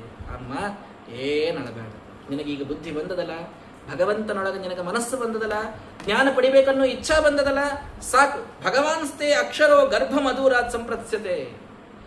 ಇನ್ನು ಸ್ವಲ್ಪೇ ದಿವಸದೊಳಗೆ ಸಾಕ್ಷಾತ್ ಭಗವಂತನಿಂದ ಗರ್ಭದಿಂದ ಬಂದು ನಿನಗೆ ಎಲ್ಲ ವಿದ್ಯೆಯನ್ನು ಉಪದೇಶ ಮಾಡ್ತಾನೆ. ದೇವಹೂತಿಗೆ ಹೇಳ್ತಾರೆ ಕರ್ದಮರು, ಘೃತವ್ರತ ಸುಭದ್ರಂತೆ ತಮೇನ ನಿಯಮೇನ. ಆದ್ರೆ ನೋಡಿ, ಇಷ್ಟು ಸಂತಾನ ಪಡಿಬೇಕಾದಾಗ ಎಲ್ಲ ಆನಂದದಿಂದ ಪಡೆದಿ. ಆದ್ರೆ ಈಗ ದೇವರ ನಿನ್ನಿಂದ ಹುಟ್ಟಬೇಕಂದ್ರೆ ಮಾತ್ರ ತಪಸ್ಸು ಮಾಡು, ವ್ರತ ಆಚರಿಸಿ, ನಿಯಮವನ್ನು ಪಾಲನ ಮಾಡು. ತಪೋ ದ್ರವಿಣ ದಾನ ಇಷ್ಟ ಶ್ರದ್ಧಯಾಚ ಈಶ್ವರಂ ಭಜ. ಭಗವಂತನನ್ನು ಏಕಾಗ್ರ ಚಿತ್ತಳಾಗಿ ಧ್ಯಾನ ಮಾಡು, ದಾನಗಳನ್ನು ಮಾಡು. ಇದೆಲ್ಲವನ್ನು ನೀನು ಮಾಡಿದಿ ಅಂದ್ರೆ ತಪಸ್ಸಿದ್ದಲ್ಲಷ್ಟೇ ದೇವರು ಹುಟ್ಟುತ್ತಾನ. ಹಂಗೇ ಬಾ ಅಂದ್ರೆ ಬರಂಗಿಲ್ಲಮ್ಮ. ನಾನೂ ತಪಸ್ಸು ಮಾಡೀನಿ, ನನ್ನ ಮಗನಾಗಿ ಹುಟ್ಟುತ್ತೀನಿ ಅಂತ ದೇವರ ಮಾತು ಕೊಟ್ಟಾನ. ಆದ್ರೆ ನಿನ್ನಲ್ಲಿ ಹುಟ್ಟಬೇಕಂದ್ರೆ ನೀನೂ ತಪಸ್ಸು ಮಾಡೇಬೇಕು. ನಮ್ಮ ಗಂಡನ ತಪಸ್ಸಿನಾಗ ಎಲ್ಲ ಬಂತ ಹೇಳ್ರಿ. ಹೌದು, ಎಲ್ಲ ಬಂದದ್ದು ನಿಜ. ನೀನು ಅವನ ಸೇವೆ ಮಾಡಿದಿ ಅಂದ್ರೆ ಬರ್ತದ. ನೀ ಆರಾಮಾಗಿದ್ದು ನೀನು ಗಂಡೊಬ್ಬನೇ ತಪಸ್ಸು ಮಾಡ್ಕೊತ ಹೋದ್ನಂದ್ರೆ ಏನು ನಿನಗೆ ಬರುವುದಿಲ್ಲ. ನೀನು ಅವನಿಗೆ ಅಷ್ಟೇ ಸೇವೆಯನ್ನು ಮಾಡಿರ್ಬೇಕು, ಅಷ್ಟೇ ಅನುಕೂಲಕರಗಳಾಗಿರ್ಬೇಕು. ಆವಾಗ ಅವಶ್ಯವಾಗಿ ಅವನು ಮಾಡಿದಂಥ ತಪಸ್ಸಿನ ಅರ್ಥವಾಗ ನಿನಗೆ ಬರ್ತದೆ. ಜೊತೆಗೆ ನಿನ್ನ ತಪಸ್ಸನ್ನು ನೀನು ಮಾಡಬೇಕು, ನಿನ್ನ ಸಾಧನೆಯ ವ್ರತಾಚರಣೆಯನ್ನು ನೀನು ಯೋಗ್ಯವಾಗಿ ಗುರುಗಳ ಅನುಗ್ರಹವನ್ನು, ಗುರುಗಳ ಆಜ್ಞೆಯನ್ನು ಪಡೆದುಕೊಂಡು ಮಾಡಬೇಕು ಒಬ್ಬ ಹೆಣ್ಣಾದವನು. ಭಗವಂತ ಅದನ್ನು ಸೂಕ್ಷ್ಮವಾಗಿ ತಿಳಿಸಿ. ಹಾಗಾಗಿ ನೀನೂ ತಪಸ್ಸು ಮಾಡು ಅಂತ ಕರ್ದಮರು ಹೇಳಿದರೆ ಅದ್ಭುತವಾದ ತಪಸ್ಸನ್ನು ತಾನೂ ಮಾಡ್ತಾಳೆ ದೇವಹೂತಿ. ಆವಾಗ ಅವಳ ಆ ಗರ್ಭಧಾರಣೆ ಕರ್ದಮರಿಂದ ಅವಳಲ್ಲಾಗ್ತದೆ. ವಾದಿತ್ರಾಣಿ ಘನಾಘನಾಹ. ಮೋಡಗಳು ತಾವು ಒಂದಕ್ಕೊಂದು ಅವತ್ತು ತಾವು ಕೂಡಿದರೆ, ಸಂಘರ್ಷ ಆದರೆ ಸಿಡಿಲು ಮಿಂಚು ಬರಲಿಲ್ಲಂತ, ದುಂದುಭಿಯ ನಾದ ಬಂದಂತವತ್ತು. ಯಾಕೆ? ಸಾಕ್ಷಾತ್ ಕಪಿಲ ನಾಮಕ ಪರಮಾತ್ಮ ಅವತ್ತು ಹುಟ್ಟವನಿದ್ದಾನೆ. ಆವಾಗ ಆ ಕರ್ದಮರ ಮತ್ತು ದೇವಹೂತಿಯಿಂದ ಭಗವಂತ ತಾನೇ ಅವತ್ತು ಅಯಂ ಸಿದ್ಧಗಣಾಧೀಶಃ ಸಾಂಖ್ಯಾಚಾರ್ಯೈ ಸುಸಮ್ಮತಃ ಲೋಕೆ ಕಪಿಲ ಇತ್ಯಾಖ್ಯಾಂ ಗಂತಾತೆ ಕೀರ್ತಿವರ್ಧನ ಅಂತ ಬ್ರಹ್ಮದೇವರು ಕೆಳಗೆ ಬಂದು ಆ ಕಪಿಲನಾಮಕ ಪರಮಾತ್ಮ ದೇವಹೂತಿಯಿಂದ ಹುಟ್ಟಿದ್ದನ್ನು ನೋಡಿ ಸ್ತೋತ್ರವನ್ನು ಮಾಡ್ತಾರೆ. ಭೂತಾನಾಂ ಶೇವಧಿಂ ದೇಹಂ ಬಿಭ್ರಾಣಂ ಕಪಿಲಂ ಮುನಿಂ. ಕಪಿಲನಾಮಕ ಪರಮಾತ್ಮ ದೇಹವನ್ನು ತಾನು ತಂದೆ ತಾಯಿಯಿಂದ ಧಾರಣೆ ಮಾಡಿದ ಅಂತ ಅನಿಸ್ತದೆ. ಆದರೆ ತಾನೇ ತನ್ನ ಇಚ್ಛೆಯಿಂದ ಪ್ರಕೃತಿಂ ಸ್ವಾಮ ಅವಷ್ಟಭ್ಯ ಸಂಭವಾಮ್ಯಾತ್ಮಮಾಯಯ ಅಂತ ಕೃಷ್ಣ ಹೇಳಿದಂತೆ ತಾನು ತನ್ನ ಇಚ್ಛೆಯಿಂದ ಭಗವಂತ ಪ್ರಕಟನಾಗಿ ಬಂದಿದ್ದಾನೆ. ಆ ಕರ್ದಮ ಪ್ರಜಾಪತಿಗಳಿಗೆ ದೇವಹೂತಿಗೆ ಅನುಗ್ರಹವನ್ನು ಮಾಡ್ತಾ ಇದ್ದಾನೆ. ಆವಾಗ ತಮ್ಮ 9 ಹೆಣ್ಣುಮಕ್ಕಳು ಅವರೆಲ್ಲರ ಮದುವೆಯನ್ನು ಮಾಡಿಕೊಡ್ತಾರೆ. ನೋಡಿ, ತಾವೂ ಋಷಿಗಳು, ಇವಳು ರಾಜಕುಮಾರಿ, ಆದರೂ ಅವಳಿಗೆ ಅವತ್ತು ಗೊತ್ತಾಗಿತ್ತು ಋಷಿಗಳ ಕೈ ಹಿಡಿದರೆ ಉದ್ಧಾರ ಅಂತ. ಹೀಗಾಗಿ ಕಲಾ ಅನ್ನುವ ಮಗಳನ್ನು ಮರೀಚಿ ಋಷಿಗಳಿಗೆ ಕೊಡ್ತಾರೆ. ಅನಸೂಯ ಅನ್ನುವ ಮಗಳು ಅತ್ರಿ ಋಷಿಗಳಿಗೆ ಮದುವೆ ಮಾಡಿಕೊಡ್ತಾರೆ. ಅಂಗಿರಸ ಋಷಿಗಳಿಗೆ ಶ್ರದ್ಧಾಳನ್ನು ಕೊಡ್ತಾರೆ. ಪುಲಸ್ತ್ಯ ಋಷಿಗಳಿಗೆ ಹವಿರ್ಭೂವನ್ನು ಕೊಡ್ತಾರೆ. ಗತಿ ಅನ್ನುವಂತಹ ಮಗಳನ್ನು ಪುಲಹರಿಗೆ ಕೊಡ್ತಾರೆ. ಕ್ರತು ಋಷಿಗಳಿಗೆ ಕ್ರಿಯಾ ಅನ್ನುವಂತಹ ಮಗಳನ್ನು ಕೊಡ್ತಾರೆ. ಭೃಗು ಋಷಿಗಳಿಗೆ ಖ್ಯಾತಿ ಅನ್ನುವ ಮಗಳನ್ನು ಕೊಡ್ತಾರೆ. ಅರುಂಧತಿ ಎನ್ನುವಂತಹ ಶ್ರೇಷ್ಠಳಾದ ತಮ್ಮ ಹೆಣ್ಣುಮಗಳನ್ನು ಸಾಕ್ಷಾತ್ ವಸಿಷ್ಠ ಋಷಿಗಳಿಗೆ ಕೊಟ್ಟು ಕರ್ದಮರು ತಮ್ಮ 9 ಹೆಣ್ಣುಮಕ್ಕಳಿಗೆ ಶಾಂತಿ ಎನ್ನುವಳನ್ನು ಅಥರ್ವ ಋಷಿಗಳಿಗೆ, ಹೀಗೆ 9 ಹೆಣ್ಣುಮಕ್ಕಳನ್ನು ಋಷಿಗಳಿಗೆ ಕೊಟ್ಟು ತಾನು ಮದುವೆಯನ್ನು ಮಾಡಿ, ನಾನಂತೂ ಋಷಿ ಕೈ ಹಿಡಿದಿನ್ವ, ನಾನಂತೂ ಪಂಡಿತರನ್ನು ಮಾಡ್ಕೊಂಡಿನಿ, ನೀ ಏನು ಮಾಡ್ಕೋಬೇಡ ಅಂತ ಇವತ್ತಿನ 9 ಮಕ್ಕಳಿಗೆ ಹೇಳ್ತಿರ್ತಾರೆ. ಹಂಗನ್ಲಿಲ್ಲ ಪಾಪ. ತಾನು ರಾಜಕುಮಾರಿ ಆದರೂ ಸಾಕ್ಷಾತ್ ದೇವಹೂತಿ ತನ್ನ ಎಲ್ಲ 9 ಹೆಣ್ಣು ಮಕ್ಕಳನ್ನು ಮತ್ತೆ ಋಷಿಗಳಿಗೆ ಕೊಟ್ಟು ತಾನು ಮದುವೆ ಮಾಡ್ತಾಳೆ. ತಾನು ಉದ್ಧಾರ ಆಗೋದು ಅಲ್ಲಿಂದೆ ಅಂತ ಗೊತ್ತಿದೆ. ಹಾಗಾಗಿ ಕೊಟ್ಟು ಆವಾಗ ಆ ಕರ್ದಮ ಪ್ರಜಾಪತಿಗಳು ಭಗವಂತನ ತಾವು ಅನುಗ್ರಹವನ್ನು ಪಡೆದು ಮಗನಾಗಿ ಹುಟ್ಟಿದರೂ ಕೂಡ ಅವನಿಗೆ ಪ್ರದಕ್ಷಿಣೆ ಹಾಕಿ ನಮಸ್ಕಾರ ಮಾಡಿ, ಭಗವಂತ ನನಗೆ ನೀನು ಆಜ್ಞೆಯನ್ನು ಕೊಡಬೇಕು. ನೋಡ್ರಿ, ಮಗನೇ ಬಂದ, ನಮ್ಮ ದೇವರು ಮಗ ಆಗಿ ಬಂದಾನ, ಅಲ್ಲೇ ಕೂತಿಲ್ಲ. ಇಲ್ಲ ಇಲ್ಲ ಇಲ್ಲ, ಮಗ ಅಂತ ನೀನು ನೋಡಿದೆ ಅಂದ್ರೆ ಇದೇ ಬಂಧನದಾಗ ಕೂತ್ ನಾ ಇಲ್ಲೇ ಸಂಸಾರದಾಗ ಕೂಡ್ತೀನಿ, ನಾ ಹೊರಗೆ ಹೋಗೇ ನೀನು ಧ್ಯಾನ ಮಾಡ್ತೀನಿ ಅಂತ ಕಪಿಲ ಋಷಿಗಳ ಕಪಿಲನಿಂದ ತಾವು ಆಜ್ಞೆಯನ್ನು ಪಡೆದು ಕರ್ದಮರು ತಾವು ತಪಸ್ಸಿಗೆ ಅಂತ ಹೋಗಿದ್ದಾರೆ. ಇಲ್ಲಿ ತಾಯಿ ದೇವಹೂತಿ ಕಪಿಲನಾಮಕ ಭಗವಂತನ ಮುಂದೆ ಬಂದು ತಾನು ಕೂತು ಅಳತಾ ಇದ್ದಾಳೆ. ಜ್ಞಾನೋಪದೇಶವನ್ನು ಮಾಡು ಅಂತ ತಾನೇ ಅವನಿಗೆ ಪ್ರಾರ್ಥನೆಯನ್ನು ಮಾಡ್ತಾಳೆ. ಆವಾಗ ಭಗವಂತ ಉಪದೇಶ ಮಾಡಿದ್ದೇ ದಿವ್ಯವಾದಂತಹ ಕಪಿಲೋಪಾಖ್ಯಾನ ದೇವಹೂತಿ ತಾಯಿಯನ್ನು ಮುಂದೆ ಕೂಡಿಸಿಕೊಂಡು ಈ ಕಥೆಯನ್ನು ಹೇಳಿದರೆ ವಿಶಿಷ್ಟವಾದ ಪುಣ್ಯವನ್ನು ಶಾಸ್ತ್ರ ನಮಗೆ ತಿಳಿಸಿಕೊಡುತ್ತದೆ. ಅಂತಹ ಶ್ರೇಷ್ಠವಾದ ಕಪಿಲ ನಾಮಕ ಪರಮಾತ್ಮನ ಆ ಉಪಾಖ್ಯಾನವನ್ನು ದೇವಹೂತಿಗೆ ಮಾಡಿದ ಉಪದೇಶವನ್ನು ನಾಳೆಯ ದಿನ ಬಹಳ ಬಹಳ ಸುಂದರವಾದದ್ದು, ಬಹಳ ವಿಶಿಷ್ಟವಾದದ್ದು, ನಾವೆಲ್ಲರೂ ಕೇಳಲೇಬೇಕಾದಂಥದ್ದು. ಅಂತಹ ತತ್ವಜ್ಞಾನ ಪಡೆಯುವಂತಹ ಜನ್ಮ ಭಗವಂತ ಕೊಟ್ಟದ್ದಕ್ಕೆ, ಅಂತಹ ಜ್ಞಾನವನ್ನು ಗುರುಗಳು ಕೊಟ್ಟದ್ದಕ್ಕೆ ಅನಂತ ಅನಂತ ನಮಸ್ಕಾರಗಳನ್ನು ನಾವು ಸಲ್ಲಿಸಬೇಕು. ಆ ಭಗವಂತನ ವಿಶಿಷ್ಟವಾದ ಈ ಉಪಾಖ್ಯಾನವನ್ನು ನಾಳೆ ಎಲ್ಲರೂ ಭಕ್ತಿಯಿಂದ ತಪ್ಪಿಸದೇನೆ ಪೂರ್ಣ ಮನಸ್ಸಿನಿಂದ ಶ್ರವಣವನ್ನು ಮಾಡೋಣ ಅಂತ ನಾನೆಲ್ಲರಿಗೂ ಕೂಡ ಹೇಳ್ತಾ ಇದ್ದೇನೆ. ಕೊನೆಗೆ ಕಪಿಲೋಪಾಖ್ಯಾನವನ್ನು ಸ್ವಲ್ಪ ಕೇಳೋಣ. ಮುಂದಿನ 4ನೆಯ ಸ್ಕಂದವನ್ನು ಕೂಡ ನಾಳೆಯಿಂದ ಪ್ರಾರಂಭ ಮಾಡೋಣ. ಮುಂದಿನ ವಿಶಿಷ್ಟವಾದ ಕಥೆಗಳೆಲ್ಲ ಬರ್ತಾವೆ.